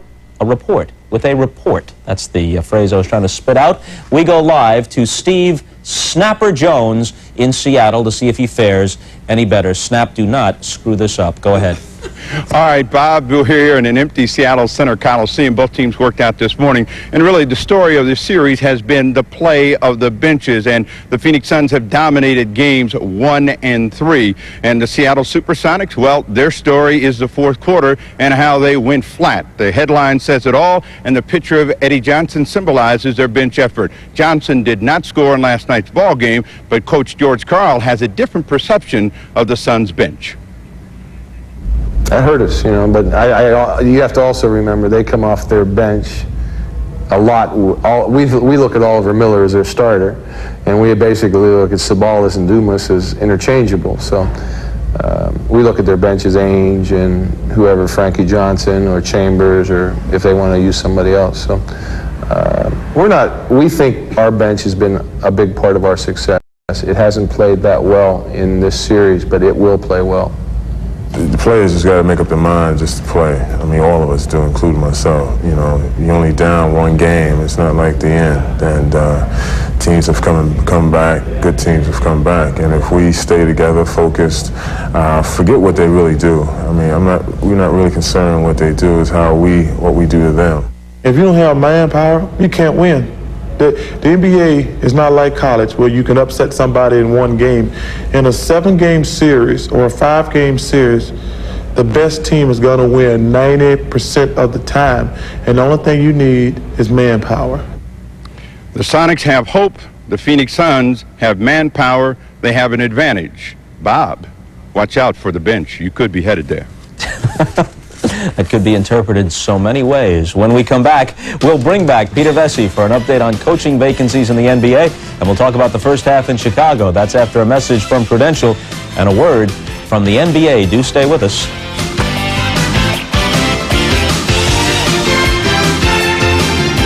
Okay, we'll talk about the Bulls and moment and bring the whole panel in, but first Peter Vesey has an update on some of the coaching vacancies or possible vacancies around the league. Before the playoffs started, it was almost a foregone conclusion that Randy Fund was out with the Lakers, but of course they nearly upset the Suns. Now, how much has that changed the situation? Well, I don't think it has anything to do with the fact that how well they did against the Suns. It's more that Jerry West and Jerry Buss, the owner and general manager of the Lakers, don't want to recycle the same old suspects. So I believe Randy's going to be there for at least another year until somebody like Rick Pitino surfaces next year. Lenny Wilkens, second winningest coach in league history, soon will overtake Red Auerbach, assuming he can find another spot. Where will it be?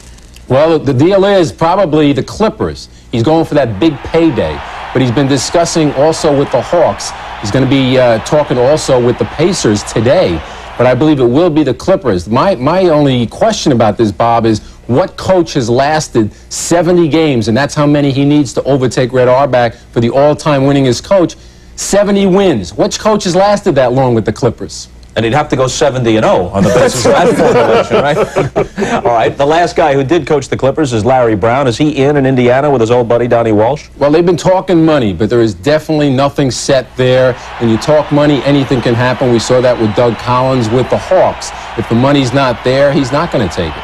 How about the Cleveland opening?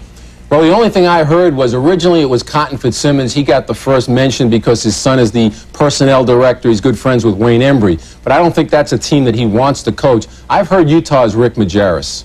So Majerus coaching now in the college ranks with Utah. Used to be Marquette's head coach a while back, associated in the past with the Bucks organization. Might be coming back to the NBA. Definitely coming back in a big way in Game 3 are the Chicago Bulls. And even though Michael Jordan has 9 assists and he's 12 of 12 from the line, so he's made his contribution, he's 2 of 11 from the floor in the first half. You take him away, the Bulls, the rest of them, are shooting 71% in the half. But the missing ingredient that they haven't had for a long time is John Paxson, who's got about 12 points. He's made the three-pointer. That's the guy that Michael Jordan is most comfortable playing with, getting the ball and just kicking it to him, and that's what they missed. In BJ, you had a guy who really wasn't aggressive, and Phil Jackson told BJ that he wasn't aggressive, and that's the reason they played Paxson more. The bench plays better at home. There's no question about it. They're much more confident. The fans have them involved. That's why the Bulls have played so well.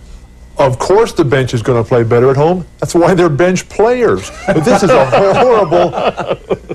a horrible game for the Knicks, the worst possible scenario, because not only are they getting their hats handed to them on the numerical side of the scoreboard, but this is the type of game that the Bulls walk off with a huge victory as if they're leading this series 1-2. But the Knicks, they have to show, like all championship teams do, that they can play with the lead from the very beginning on the road. Unless they can do that, they're in big trouble. Is it true that Phil Jackson's trying to trademark this win?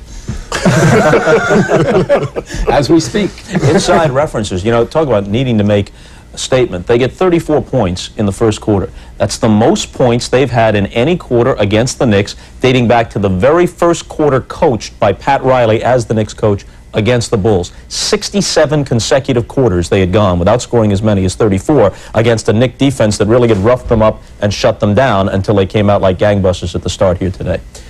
Let's find out. Are we done?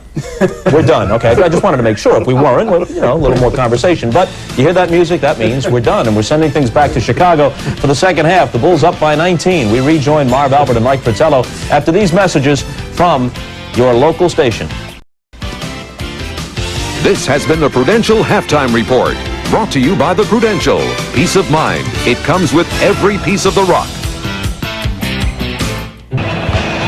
Welcome back to Chicago Stadium. Marv Albert with Mike Fratello. At halftime, the Bulls in command over the Knicks in Game 3 of the best of 7. And Mike, I felt the Bulls came out in such spirited fashion. It turned the game right at the start. They used the energy of the trapping defense to get themselves going. They did it with those areas that we talk about, the extra hustle and effort. 6 block shots in the first half for the Chicago Bulls, which in turn let them go down and score at a high percentage, shooting 54% from the floor. And then the Knicks, who were shooting 53 after the first 2 games, only 42% in the first half. All right, the Knicks obviously having their difficulties in the first half. For more on the Knicks story, let's go downstairs to Hannah Storm. All right, and with Knicks head coach Pat Riley, Michael Jordan only 2 field goals in the first half, but he's gotten his teammates involved. They have responded, unlike games 1 and 2. What sort of problems has that caused for you guys? Well, we're a little too random defensively. We're all over the place, and we're only contesting about 31% of their shots. And if we don't get up into the shooters, they're going to have a lot of freedom to shoot the ball, so our defense just has to get a lot tougher. You're down by 19 points at the half on the road, certainly a formidable obstacle to overcome. What sort of goal do you set for your team at this point? Well, you got to play the game in 2 or 3 minute segments and keep winning those little segments, otherwise it's going to be a long day. But our defense has to step up, and we're going to go down into the low post. We have to get the ball down deep. Okay, Coach, thanks. Marv? Thank you, Hannah, and a look now at today's Miller Genuine Draft halftime statistics. The Bulls shot exceptionally well in the first half. 19 of 35, 54%, while the Knicks at 15 of 36 for 42%. Scottie Pippen, 5 out of 6 for 13 points. And the Bulls did it at the free throw line, in contrast to the Knicks, who were only 11 of 18. Look at Chicago, 20 of 21. Jordan did the bulk of his scoring at the foul line. He hit 12 out of 12, so 12 of his 16 have come via the free throw route. We'll be back in a moment. John, back at Chicago Stadium now. I just got finished talking with Michael Jordan during halftime. He told me 2 things. One, he thought that his team was going to feed off the fury of this crowd they have. Another thing, he said that his jumper has not been falling, but he feels like his overall game is going very well. He feels like in the second half, as his jumper's not falling, he'll have to do other things like going to the basket. Mike, Marv. All right, Ahmad. Michael Jordan, 2 of 11 from the field, 12 for 12 from the line, along with the 9 assists and 5 rebounds. And 0 turnovers. And as Ahmad mentioned, if your jumper's not going, take it to the basket. 12 free throw attempts in 1 half for Michael Jordan. And as we reported earlier, Michael Jordan spent last night in very peaceful fashion at his home watching television. To be precise, the Phoenix-Seattle telecast refused to talk before the game. You don't think the trip to Atlantic City last week prior to Game 2 was perhaps a lack of confidence in the Spectravision movie selection in the hotel room? Is that a shot at Spectravision? Unfair shot. Third quarter is underway. As Jordan works against Starks, went to the left hand, and it is still alive. Smith diving at it, tied up. Smith and Armstrong tie it up.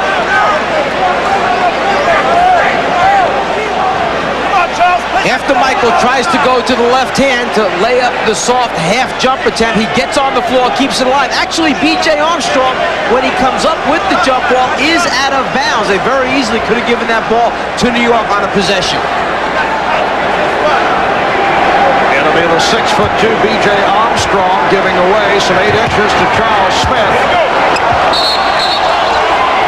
The officials confer with each other. They give the ball to the Knicks. Blue ball, said Steve Javie. And here's pressure by Armstrong against Rivers. They double up on Rivers. They trap him. Starks with a backcourt violation. He went front court to back.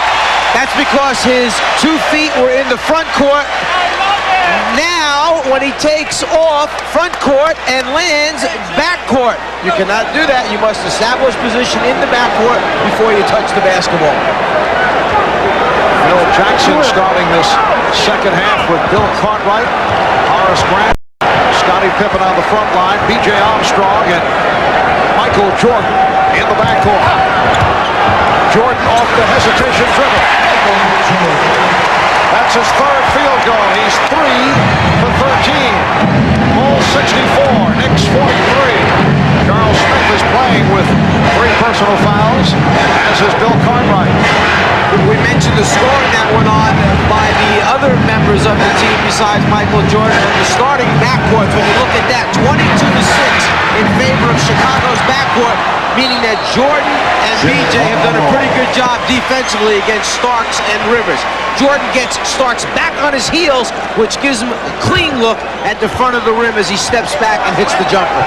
Starks is 1 of 5 from the field, 2 of 4 from the line. Rivers has attempted only 1 shot. He's 0 for 1. Shot clock at 7.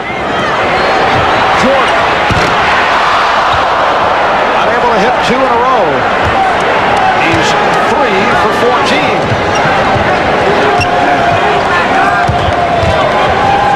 Double team on Smith.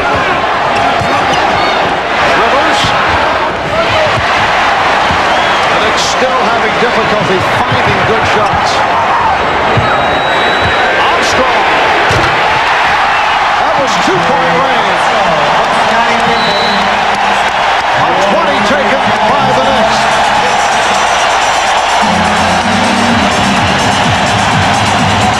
B.J. Armstrong is 4 of 6 from the floor. The Bulls lead by 23. It matches their biggest lead of the game. As Pat Riley had said, you set little mini goals for yourself and you try to get the score back into a manageable area where going into the 4th quarter, the team realistically thinks they have a chance of making a run. And they also understand that they're not a real high-scoring basketball team, that Chicago's defense is a pretty good one. So you've got to get it close enough where when you say to your team, hey guys, we still got a chance of winning this thing, they honestly believe you. Remember, the Knicks had at one point dropped 14 straight to the Chicago Bulls before upsetting the Bulls in Game 1 of last year's conference semifinals. Several assistant coaches added to the Bulls staff. Yes, Michael Jordan backing up everything that Phil Jackson was saying in the timeout. Following those 14 straight losses, the Knicks have beaten the Bulls in 7 of their last 12 meetings. Last year, the Knicks went 0-4 against Chicago during the regular season. Rivers.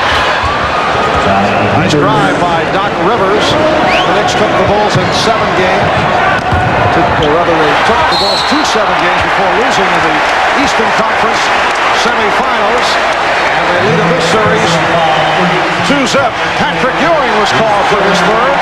And after New York scored the drive by Rivers, you saw the transition hurry-up offense, something that Phil Jackson and his team worked on quite a long time 2 days ago, running one of the big people down the middle of the floor, taking a quick post-up spot before New York's defense could recover. That time, Grant got to the post area. Jordan advanced the ball up to the corner, and then from the corner, the quick feed pass into the post.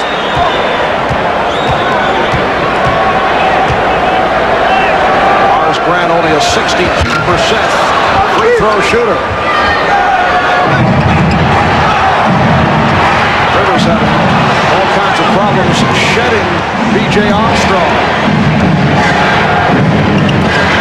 Ball 67, Knicks 45.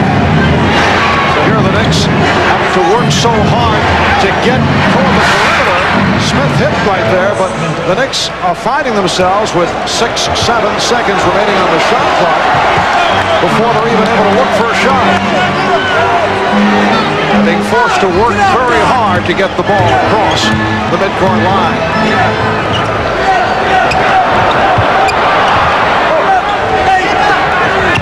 Pippen with 5 on the 24.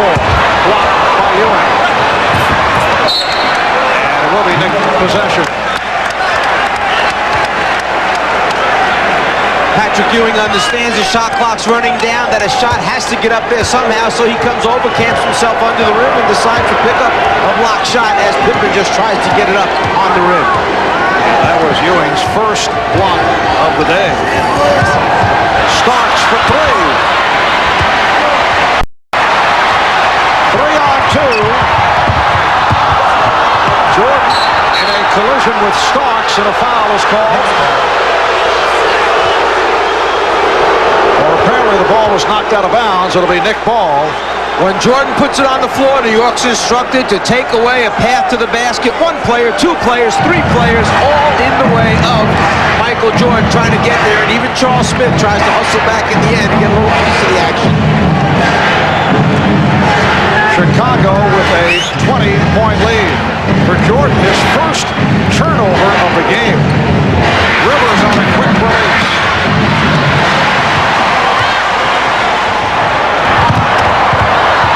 Pippen recovers. Armstrong for three.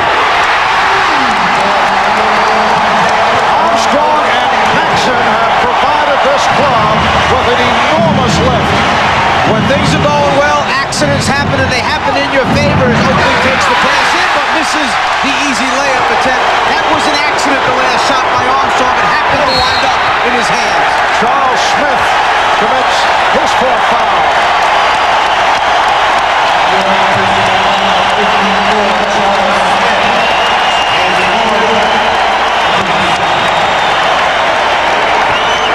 Chicago can feel it right now. They've got the throttle open all the way.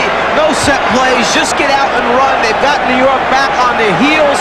They're playing off the crowd right now, playing off the excitement and energy here, and they are just taking what comes to them in the flow of this game. Charles Smith sitting down, and he'll be replaced by Tony. 18 points, 9 assists, although only 3 of 14 from the field. Early rest for Jordan with the Bulls up 71-47. And perhaps Phil anticipating, looking ahead to the fact that if New York should close it down a little bit, he wants Michael fresh in the fourth quarter. We had mentioned earlier that he has struggled in the second half, shooting under 28% in the first 2 games against New York's defense, and then realize that there's only 1 day off between games. Phil resting him early here. Pippen knocked it away. It's a 2-on-1. Armstrong alley-oops, and Davis, who just checked back in, was able to break it up. Nice play by the rookie from North Carolina. And B.J. Armstrong just didn't get the ball up high enough for Pippen to catch and convert. A little bit low on the toss. John Starks does not like the hand check from Darrell Walker. Starks pushed him aside. Walker hears it from the crowd. Starks passed on the three and hits the two-pointer. John Starks with only his second field goal. He's 2 of 7. He has 7 points. Pippen turned it over. If there's going to be a confrontation, you can bet that it would happen between Darrell Walker and John Starks, both very fiery players. Timeout has been taken with 6:39 left in the third. Version of the Blues Brothers. Always a great scene here at Chicago Stadium, and the fans have certainly enjoyed what they have seen to this point, with the Bulls leading the Knicks 72-49, 6:39 remaining. In the third, Marv Albert, Mike Fratello, Ahmad Rashad, and Hannah Storm, and we're looking at a most unusual statistic. Michael Jordan, 3 of 14, and the supporting cast has done it today. 19 for 27, although, as we have mentioned, Jordan has done it in other areas. Well, maybe another sign of the team rallying as the ball goes off of John Starks' foot against the pressure from Darrell Walker. Maybe another sign. Here's the pressure. Walker, who will bother you because he holds, he scratches, he scrapes, and there he frustrates John Starks. But the team rallying in the support of Michael Jordan, who was so upset with the criticism he received for his journey down to Atlantic City, but they showed it on the basketball court as well. Pippen got the step. Oh, what a move. In traffic, Scottie Pippen does it off the dribble. The Bulls 74, and the Knicks 49. Tony Campbell with a rare appearance in the playoffs. Campbell fires.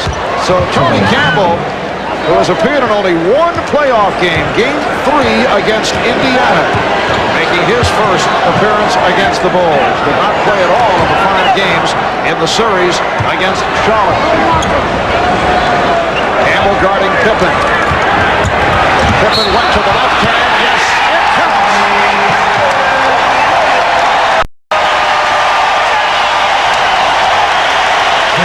Scottie Pippen started out by making shots from the perimeter in the first half of the game. Now he changes up a little bit and shows you an assortment of drives to the basket to convert, and then coming across into the lane, even off balance after the foul takes place, still makes the basket. Pippen will go to the line. Scottie is 3 of 3 from the line. 19 points. The Bulls 77. The Knicks 51. This represents the biggest lead of the game. Mason back to help out, handling the ball. They trap him. Here's Campbell for Ewing. 77-53. Patrick Ewing has 17. Cartwright, Grant, and Pippen on the front line, although Pippen will run the offense. Look out. Starks went barreling into Pippen, and then Starks in the face of Pippen, who just looks to walk away. One of the things that Phil Jackson mentioned was New York tries to run over and run through every screen, and because most of New York's players are bigger and stronger in the positions, it's hard for Chicago to hold its ground. Even on the perimeter, John Starks tries to run through Scottie Pippen, puts his head down, knocks Pippen back about 5 or 6 yards, and then both players smart enough to avoid throwing any kind of punches, so they'll stick around for a few more games in the series. Alan Starks is third. Michael Jordan, who just returned, able to slice through. He was blocked by Davis. Well, Hubert Davis, who grew up idolizing Michael Jordan, and then went on to be a star with the Tar Heels of North Carolina, came up with that rejection. A hard driving move by Starks. And we get a foul called against the Bulls. The screen is set by Pippen. Starks lowers the shoulders, sets it right into the waist area of Scottie Pippen. Pippen's not real happy about it, but smart enough to turn away rather than start something. You must set solid screens against the New York defense, because they will try to run through it and over the top of it. A foul is called on Cartwright. 8 points now for Starks. Substitutions for the Bulls: Stacey King and Scott Williams, replacing Horace Grant and Bill Cartwright. Grant with 8 points. Cartwright has not scored.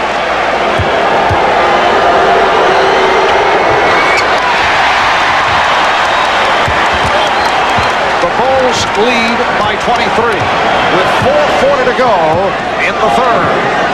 Bulls have gone to an open spread offense. They're trying to get Jordan against Tony Campbell, whether it be in the post or off the dribble. But the ball movement, which has been outstanding the entire afternoon by Chicago, gives BJ the shot. Ewing with his second block, rejecting King.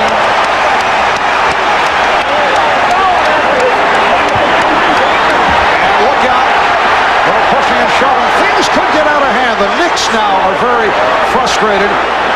In contrast to what took place in games 1 and 2, where the Bulls from time to time would lose it, and the Knicks certainly have had more than their share of aggressive plays during the course of the season. Stacey King lost his man. 79-54. The Bulls with the commanding lead. Mason. Anthony Mason was fouled.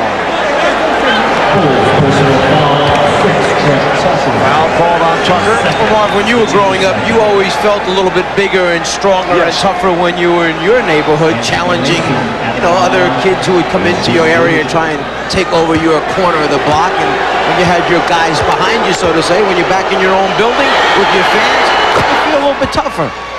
Yes, I would agree with that. You also feel you might get the benefit of the doubt on a call or two. That's why Pat Riley has made a a big deal about the fact that he's so pleased to get the home court advantage. He feels should it go 7, that's where you want to be at home. One thing I've really noticed the entire afternoon, Pat Riley has said not a word about any of the calls officiating. They're just out there playing the game of basketball. And Ewing with the block. That's his third.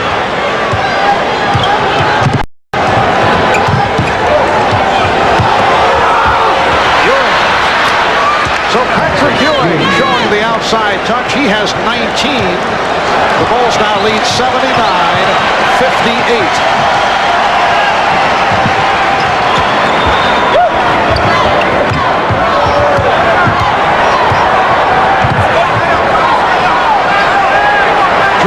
Guarded by Campbell, and a foul is called.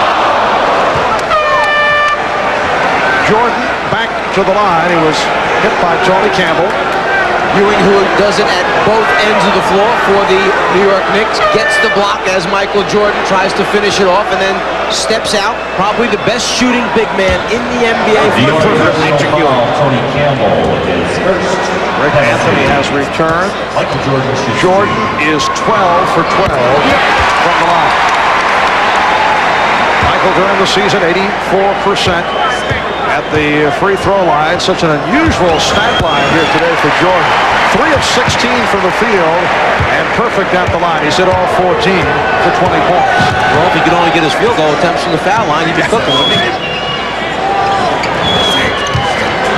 They double up on Ewing. Tucker with the steal.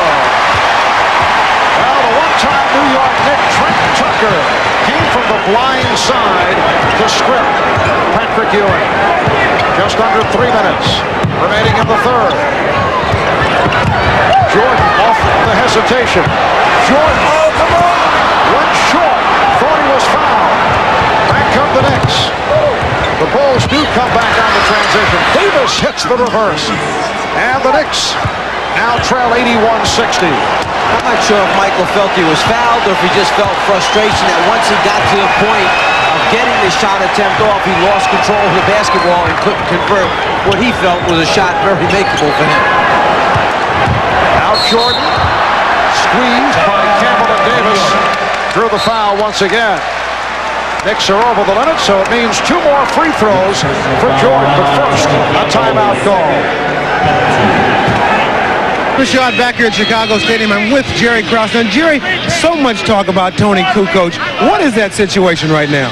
Well, hopefully sometime in July we'll be able to sit down, negotiate with Tony, and get something done. Meanwhile, he's in the area, as we say, and he's having his tonsils out this week, and he needed to do that. And certainly we're looking forward to the possibility of him joining our ball club next year. All right, We'd love to have him. You were so concerned about him being physically able to play because he played so many games. Kind of weird that he found that the only thing wrong with him was his tonsils. Well, he's really tired, Ahmad. He's only had 2 weeks. He's never had more than 2 weeks off in the last 7 years as a professional basketball player in Europe. So that we just want to make sure what his physical condition was, and he's been a player who's played a lot, but he's ready to go. All right, rumors that he's in this stadium. Is he here? No, he's not in the stadium today. He did not want to come. He did not want to offend or affect the game in any way, shape, or form. He certainly didn't want to be here. All right, before I offend my partner, Marv Albert, I better go back to him right now. Back to you, Marv. Never, Ahmad. Tony Kukoc has been given until the 10th of June by Anthony hits a 3, and the Bulls now lead by 20. He had been playing with Benetton in the Italian League, and he's been given until June 10th by his Italian team to decide whether he will play with the Bulls or remain in Italy. And apparently that's the reason that he did undergo that physical at this time. Nice play. Jordan could not finish it off, and King is fouled by Ewing. That's 4 on Ewing. A little backdoor cut by Michael Jordan coming off of the triple post offense. He misses the layup attempt, but the follow-up by Stacey King will produce the 2 free throws. Going back to the Kukoc situation, he was brought into Minneapolis, actually went to the Mayo Clinic, where he had his physical examination. And because of the fact that he has to make this decision for Benetton, you cannot blame the Bulls for having a physical examination for a player that's going to cost them quite a bit of money down the road. Jerry Krause was accused by a number of people of trying to hide the fact that Kukoc was in the country and was in for a physical. All he was trying to do was protect this young man from the barrage of reporters that would have shown up to try to meet with him and talk to him, trying to help him out as he came in to take that physical. There will be a revamping of this Chicago Bulls squad next year, probably sparked by the addition of Tony Kukoc. Loose ball foul is called. It's on Stacey King. That is his first. The team's first in the last 2 minutes. In fact, on Showtime tomorrow, preceding the Phoenix-Seattle game, there will be a close-up look at the revamping of the Chicago Bulls. Tomorrow, 3 o'clock Eastern Time, hosted by Bob Costas. 1 minute left, third quarter. Mason trying to operate against Williams, was pushed. Scott Williams called for his second. Both teams are over the limit, and Anthony Mason will go to the line. He's 3 out of 4 from the line. Bulls now have a front line of Stacey King, Scott Williams, along with the 3 guards, Michael Jordan, John Paxson, and Trent Tucker. Michael Jordan is now 3 of 18.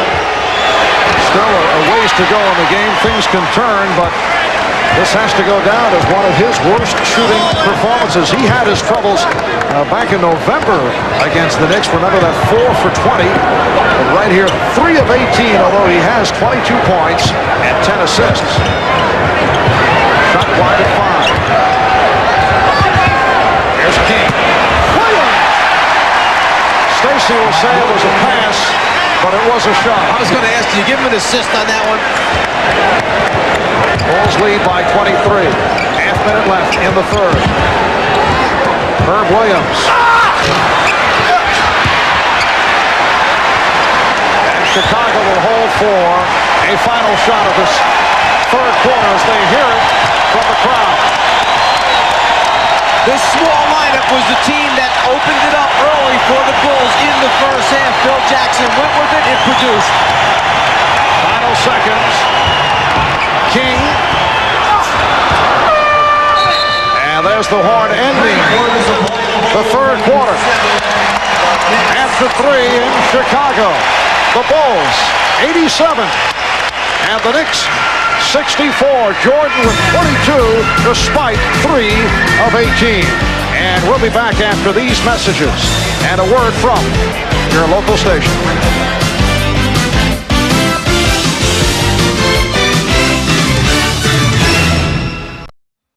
A salute to the 10th annual Chicago Blues Festival, which is taking place at Grant Park, downtown Chicago. As we start the fourth quarter, a man who appreciates good jazz, Woody Allen, making the road trip. Seen frequently at Madison Square Garden. Woody does it on the clarinet from time to time. Certainly not enjoying what he has seen from the Knick point of view. The Bulls with an 87-64 lead. Holding foul indicated by Jack Madden, called on Scottie Pippen. That is the third on Pippen. Pat Riley going with Tony Campbell, Herb Williams, Anthony Mason up front. He has Greg Anthony and Hubert Davis in the backcourt. Williams posting on King. Comes up short, and Scott Williams gets to it. Scott Williams on the front line with Stacey King and Scottie Pippen.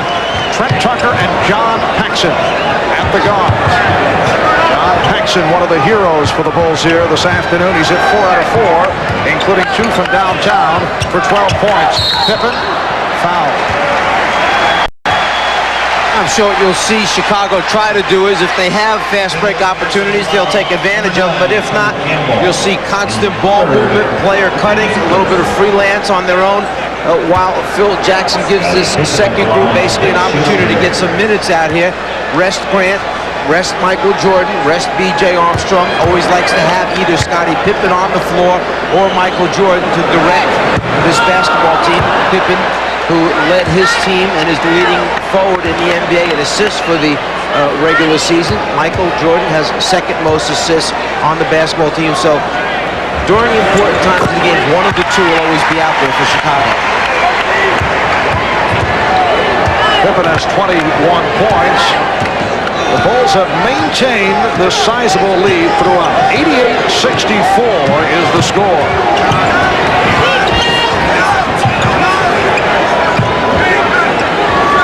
Shot clock at 5. And Davis is crushed. Well, one Tar Heel to another. And it's a flagrant foul. Scott Williams called for the flagrant. The feeling here is that this may have been a little payback in retaliation for the foul that was delivered against Michael Jordan in the last game. The follow-through and the fact that the body goes to the ground is what determines whether or not they're going to call it a flagrant foul. So Hubert Davis will go to the free throw line, shoot the free throws, and then New York will take the ball out of bounds on the side. Hubert Davis, the Knicks' #1 draft pick, a nephew of one-time NBA star Walter Davis.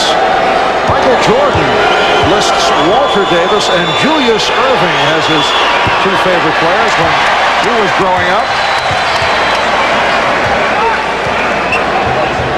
So Hubert hits 1 out of 2, and the Knicks maintain possession. We are just underway in the fourth quarter. Marv Albert, Mike Fratello, Ahmad Rashad, and Hannah Storm from Chicago. Bulls trying to get back into the series. Anthony, that was a three-point attempt, and Paxson races it down, and Williams was out of bounds when he took the ball from Paxson.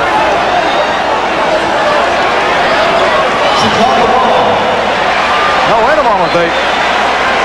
They're changing the call on the public address. They just said Chicago ball. What Hugh Evans did is he said blue, called it blue ball, but he pointed the wrong way. That's all. So got a few people confused out on the floor. They were heading the other direction, but he was still saying blue the entire time. He knew what he meant. Nobody else did.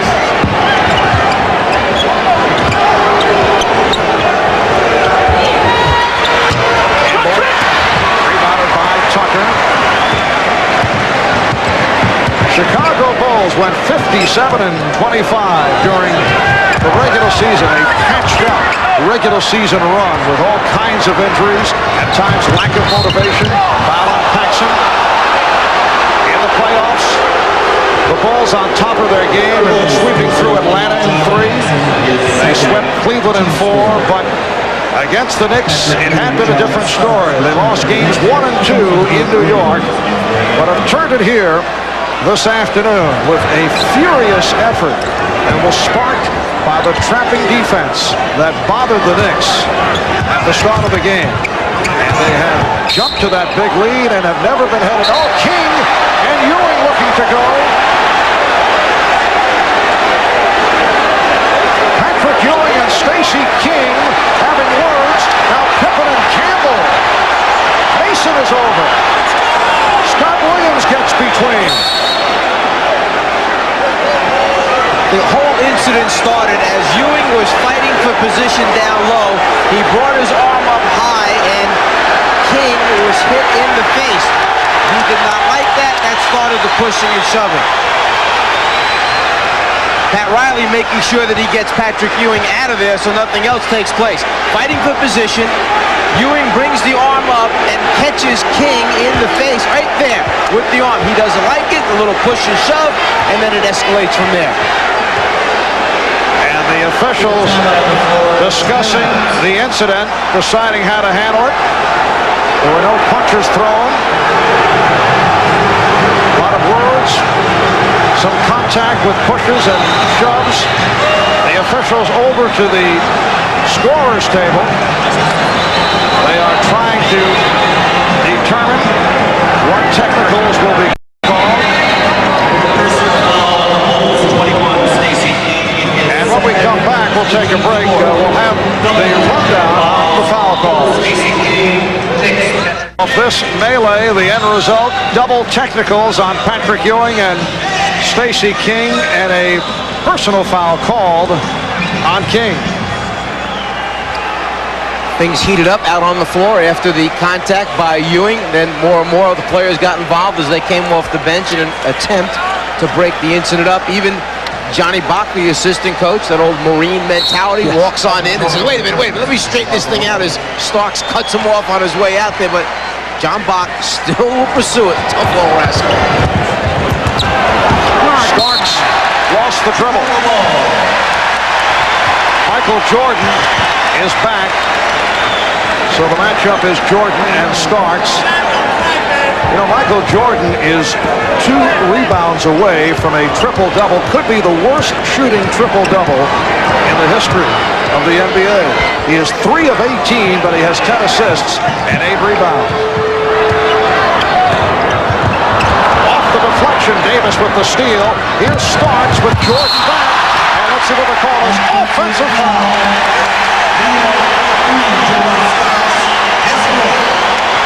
So you mentioned, Marv, that he's 3 of 18, but there's a few other things he's done out here on the floor this afternoon to help his team to this 88-65 lead over the New York Knicks. Starks called for his 4th.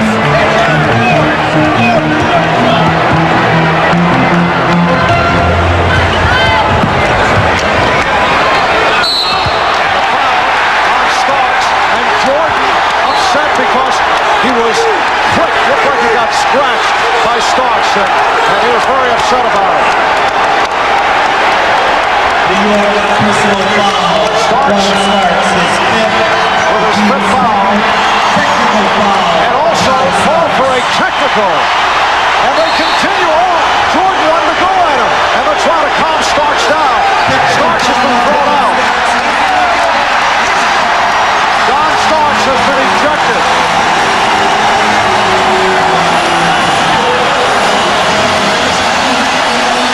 Michael Jordan also called for a technical, but Starks has been tossed. Pat Riley wants to take John Starks out the other way. Instead of going out of the arena, the end that the Knicks normally go out, Pat Riley says just get him downstairs, get him away from the crowd, let him walk underneath the arena back to the Knicks locker room. Reminiscent of when Starks headbutted Reggie Miller and other Knicks had to go after him to restrain him and let him understand how important they need him. He can't get himself thrown out of game. The hard shot there at Jordan in trying to swipe the ball. Michael's got something to say, and then it continues to go from there. Steve Javy immediately with the technical foul against John Starks. Michael Jordan, 16 for 16 from the line. After they had broken up initially, now they went back after each other again, and this is where Michael Jordan almost goes after him. Fortunately for Chicago, he's held back. Fortunately for New York, Rivers and Ewing can get to Starks and hold him back. Michael Jordan was 1 free throw made away from tying an NBA playoff record. Most free throws made, none missed in the playoffs, shared by one-time Chicago Bull Bob Love and Gail Goodrich. Griffin has been on fire. He's 8 for 10. He has 23 points. Goodrich and Love each went 17 for 17. So Jordan hit his first 16 and then missed. King with the steal. Here's Paxson for 3. And it's kicked out by Pippen. 8:36 remaining in the game. The Bulls with a 90-65 lead on the Knicks. John Starks has been ejected. The final numbers on Starks: 2 of 7 from the field, 3 of 6 from the line, 8 points. Not a good one for John Starks, coming off the excellence in games 1 and 2. Tony Campbell with his 2nd field goal, and the Bulls lead by 23.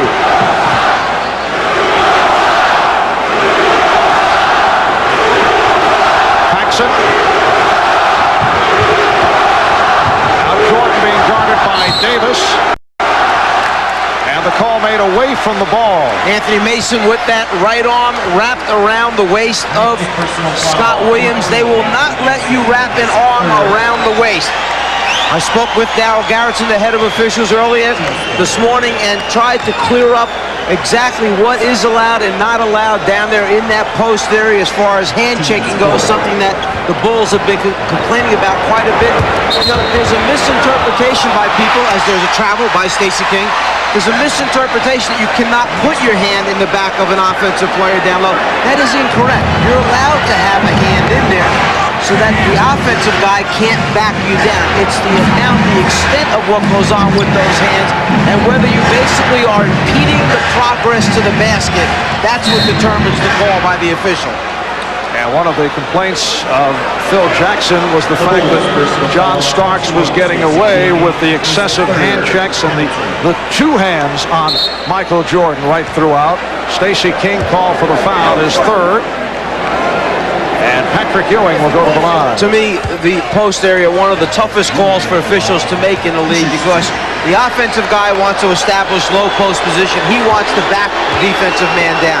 The defensive man is trying to hold his spot and not allow the offensive guy. So who gets there first? Who establishes the position first? All these things are factors in determining what's called down in that post area. And then probably the bottom line is you need good judgment, understanding what the game's all about when you make those calls. The Bulls 90, Knicks 69. 7:35 remaining in the game.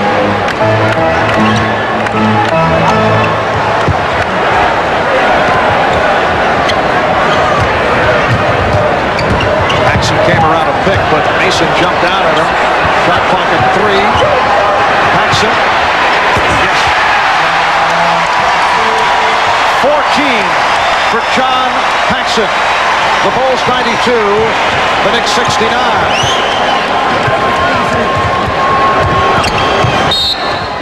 And Hugh Evans with the foul call.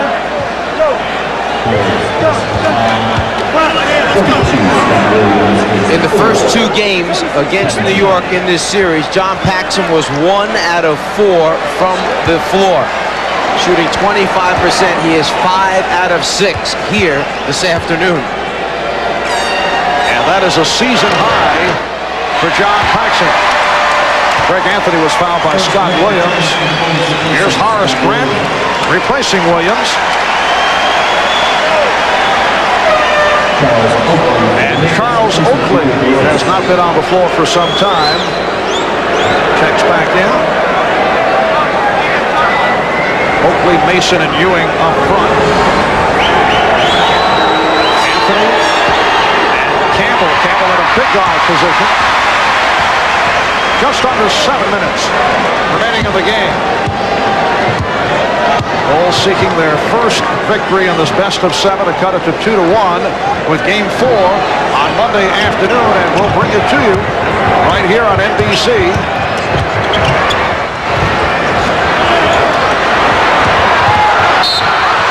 With the shot clock running down, it's an offensive foul called on John Paxson, who was battling to get the shot off. Timeout taken. We'll be back in a moment.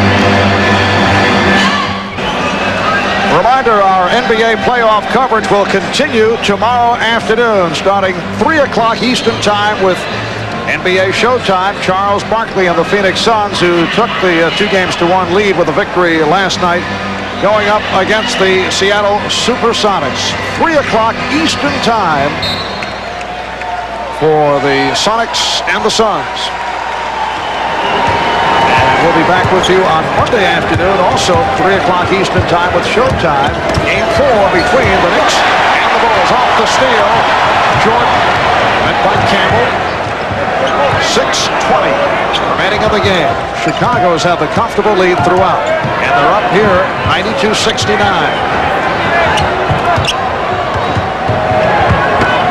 Grant off the beautiful look-away pass from Jordan. And Horace Grant will go to the line.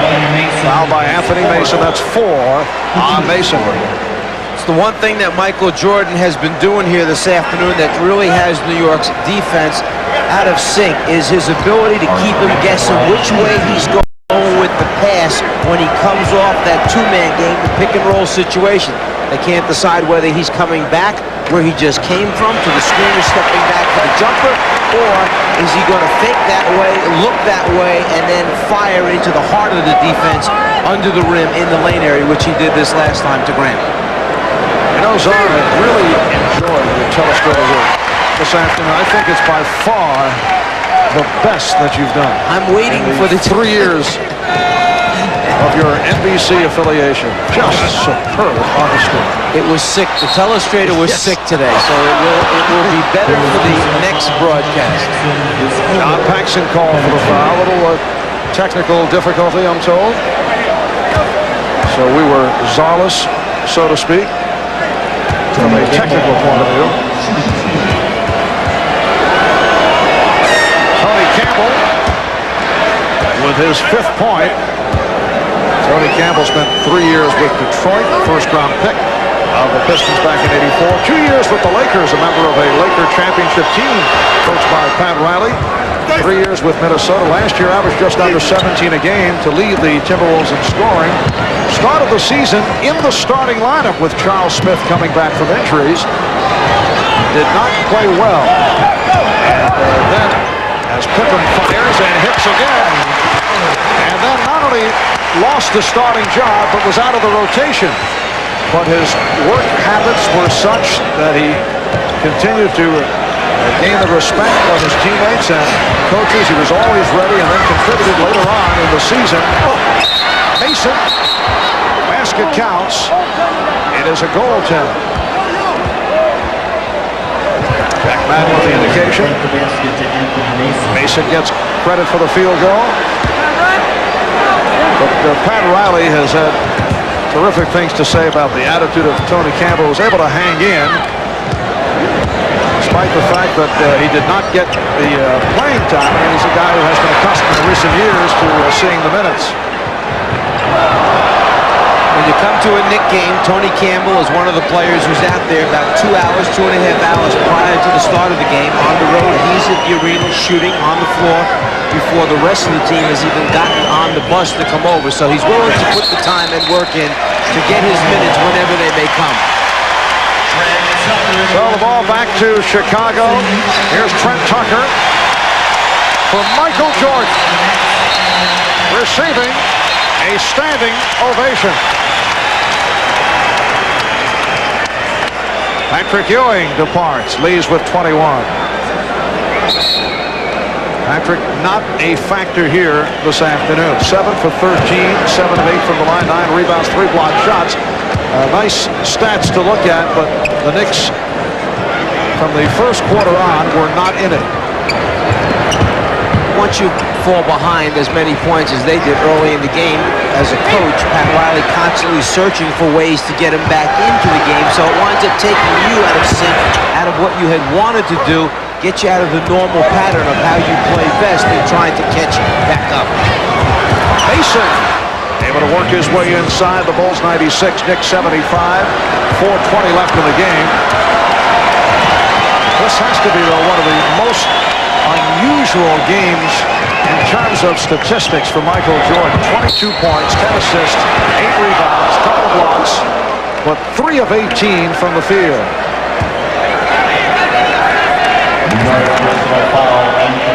Mason call for his 5th, and Pippen will go to the line. Whatever it might be that takes, it sometimes takes one incident to turn a team around, to get a team back united once again.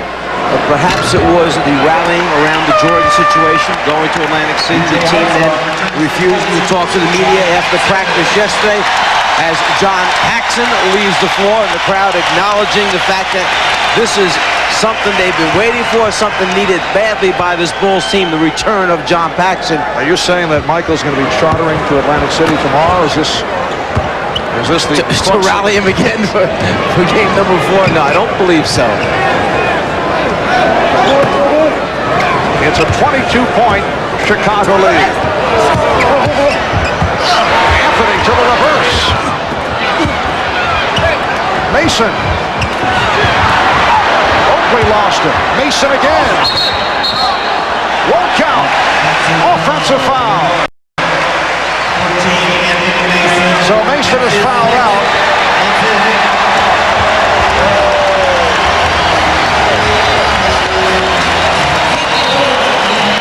Anthony Mason, 12 points, 5 rebounds.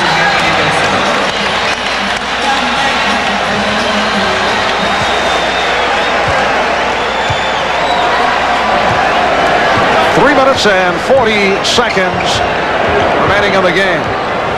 Armstrong, played by Anthony.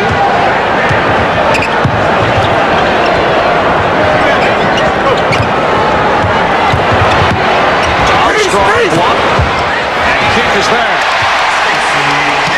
6 points for Stacey King. The Bulls 99 and the Knicks 75. Little miscommunication between Anthony and Oakley. I was almost going to say that the last time down the floor, Chicago was a little out of sync with this combination. Then New York comes right back down, and just when Greg Anthony thinks that Oakley will be there at the top of the circle, Oakley's on his way down the street for someone else. They're out of sync as well. Horace Grant replaced by Will Perdue. Solid game for Horace, 10 points. Came out strong. Eric Anderson, the rookie from Indiana, making his first appearance this series. Pippen doing it from all angles. 28 for Scottie Pippen. He's hit on 10 of 12 from the field. When Mason fouled Pippen last time, the shot that he threw up as a Hail Mary almost went in. This one that he throws up after he hears the whistle does go in. He's getting all the bounces today. His stroke is beautiful this afternoon as he really feels it with his shooting touch. Scottie Pippen, one of 5 Bulls in double figures. He has 29, Jordan 22, Paxson 14, Armstrong 11, Grant with 10. Just a solid all-around performance by the two-time defending NBA champion Chicago Bulls. Here is Davis. Hubert Davis with his second field goal. Mike, you look at this game, and there are similarities to what took place in Game 7 of last year's playoff, where the Knicks had played the Bulls so well. They were tied at 3 going into the final game, and the Bulls won convincingly, 110 to 81. Here's Davis off the steal. And Perdue comes away with it. And comes Anthony. Campbell, met by Perdue.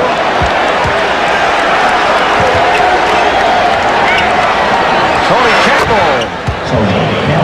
So we have hit extensive garbage time. The Bulls with that healthy 102-79 lead, and we're now just under 2 minutes remaining in the contest. A few differences about that Game 7 a year ago is that after that one, it was over for the New York Knicks. Here, Pat Riley will go back, talk to his team about the fact that, hey, it's one loss. They've got to come back again and just play better in game number 4. I'm sure they'll go over the problems that they had this afternoon. Biggest thing was dealing with the energy level, the excitement that the Chicago Bulls came out and played with. They'll have to match that in the next game. Minute 43 left of the game. We'll be right back. That presents Genuine Moments. This Miller moment takes us back to the 1972 finals when the Knicks took on the Lakers. 6'8" Phil Jackson battling with the Lakers' Pat Riley. This is truly vintage footage. Riley and the Lakers would eventually capture the title, beating the Knicks 4 games to 1.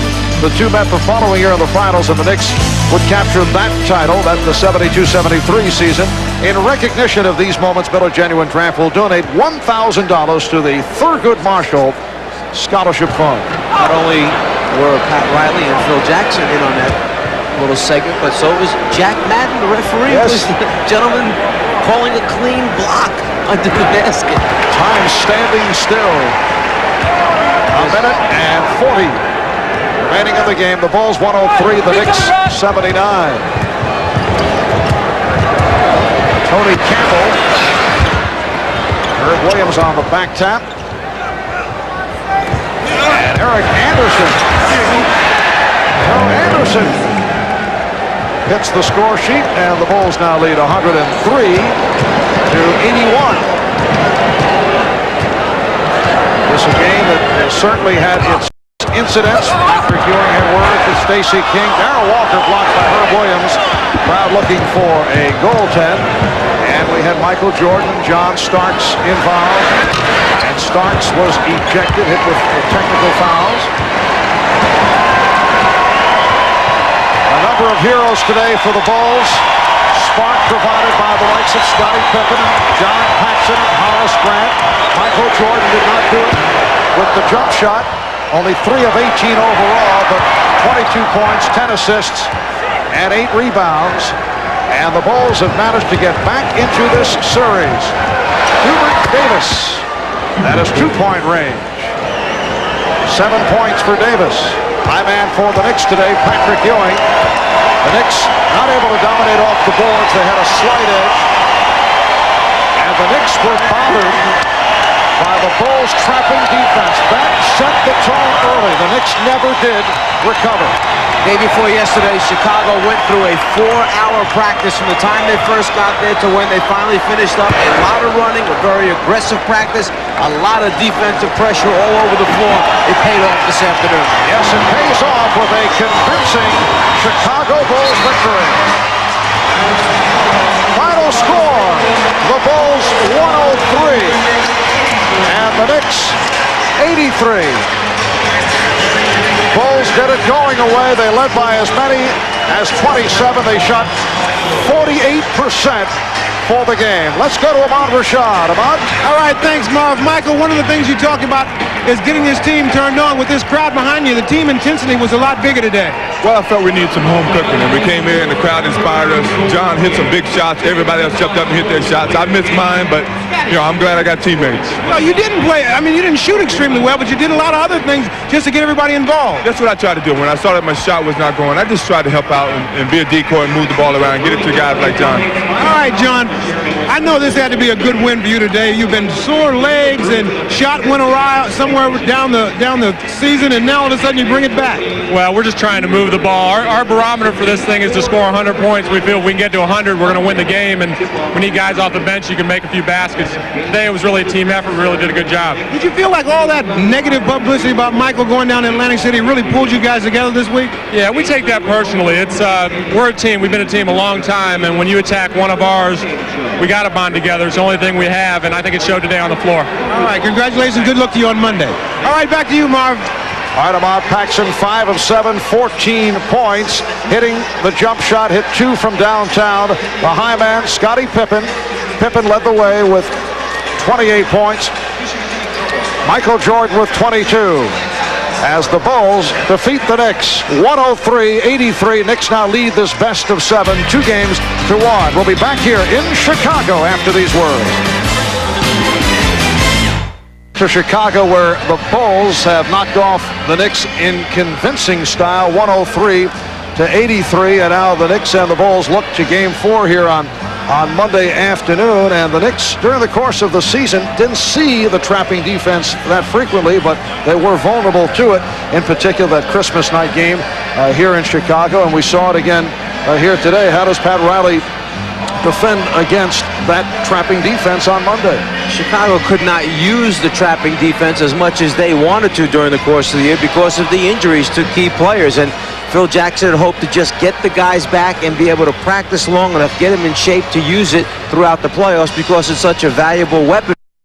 Produced 20 turnovers by trapping and pressing New York all over the floor. So I would think one thing Pat Riley will talk about once again is how they want to attack Chicago's press and then trying to keep your composure with the crowd of 20,000 people screaming and yelling when they come out for Game 4. And that of significance because this crowd was really into it at the start. It was a furious pace, and as we told you right at the start, the Bulls were very pleased with the fury, as they put it, the fury of the crowd. So the Knicks lose by 20, 103-83. Monday, they'll be here in Chicago, 3:30 Eastern Time, showtime at 3, and then there will be a Game 5 in New York on Wednesday. We'll be bringing it to you on NBC starting at 9 o'clock Eastern Time. If necessary, Game 6 in Chicago, Game 7 at Madison Square Garden in New York. For Mike Fratello, Ahmad Rashad, and Hannah Storm, I'm Marv Albert. When we come back, we'll rejoin Bob Costas at our New York studio.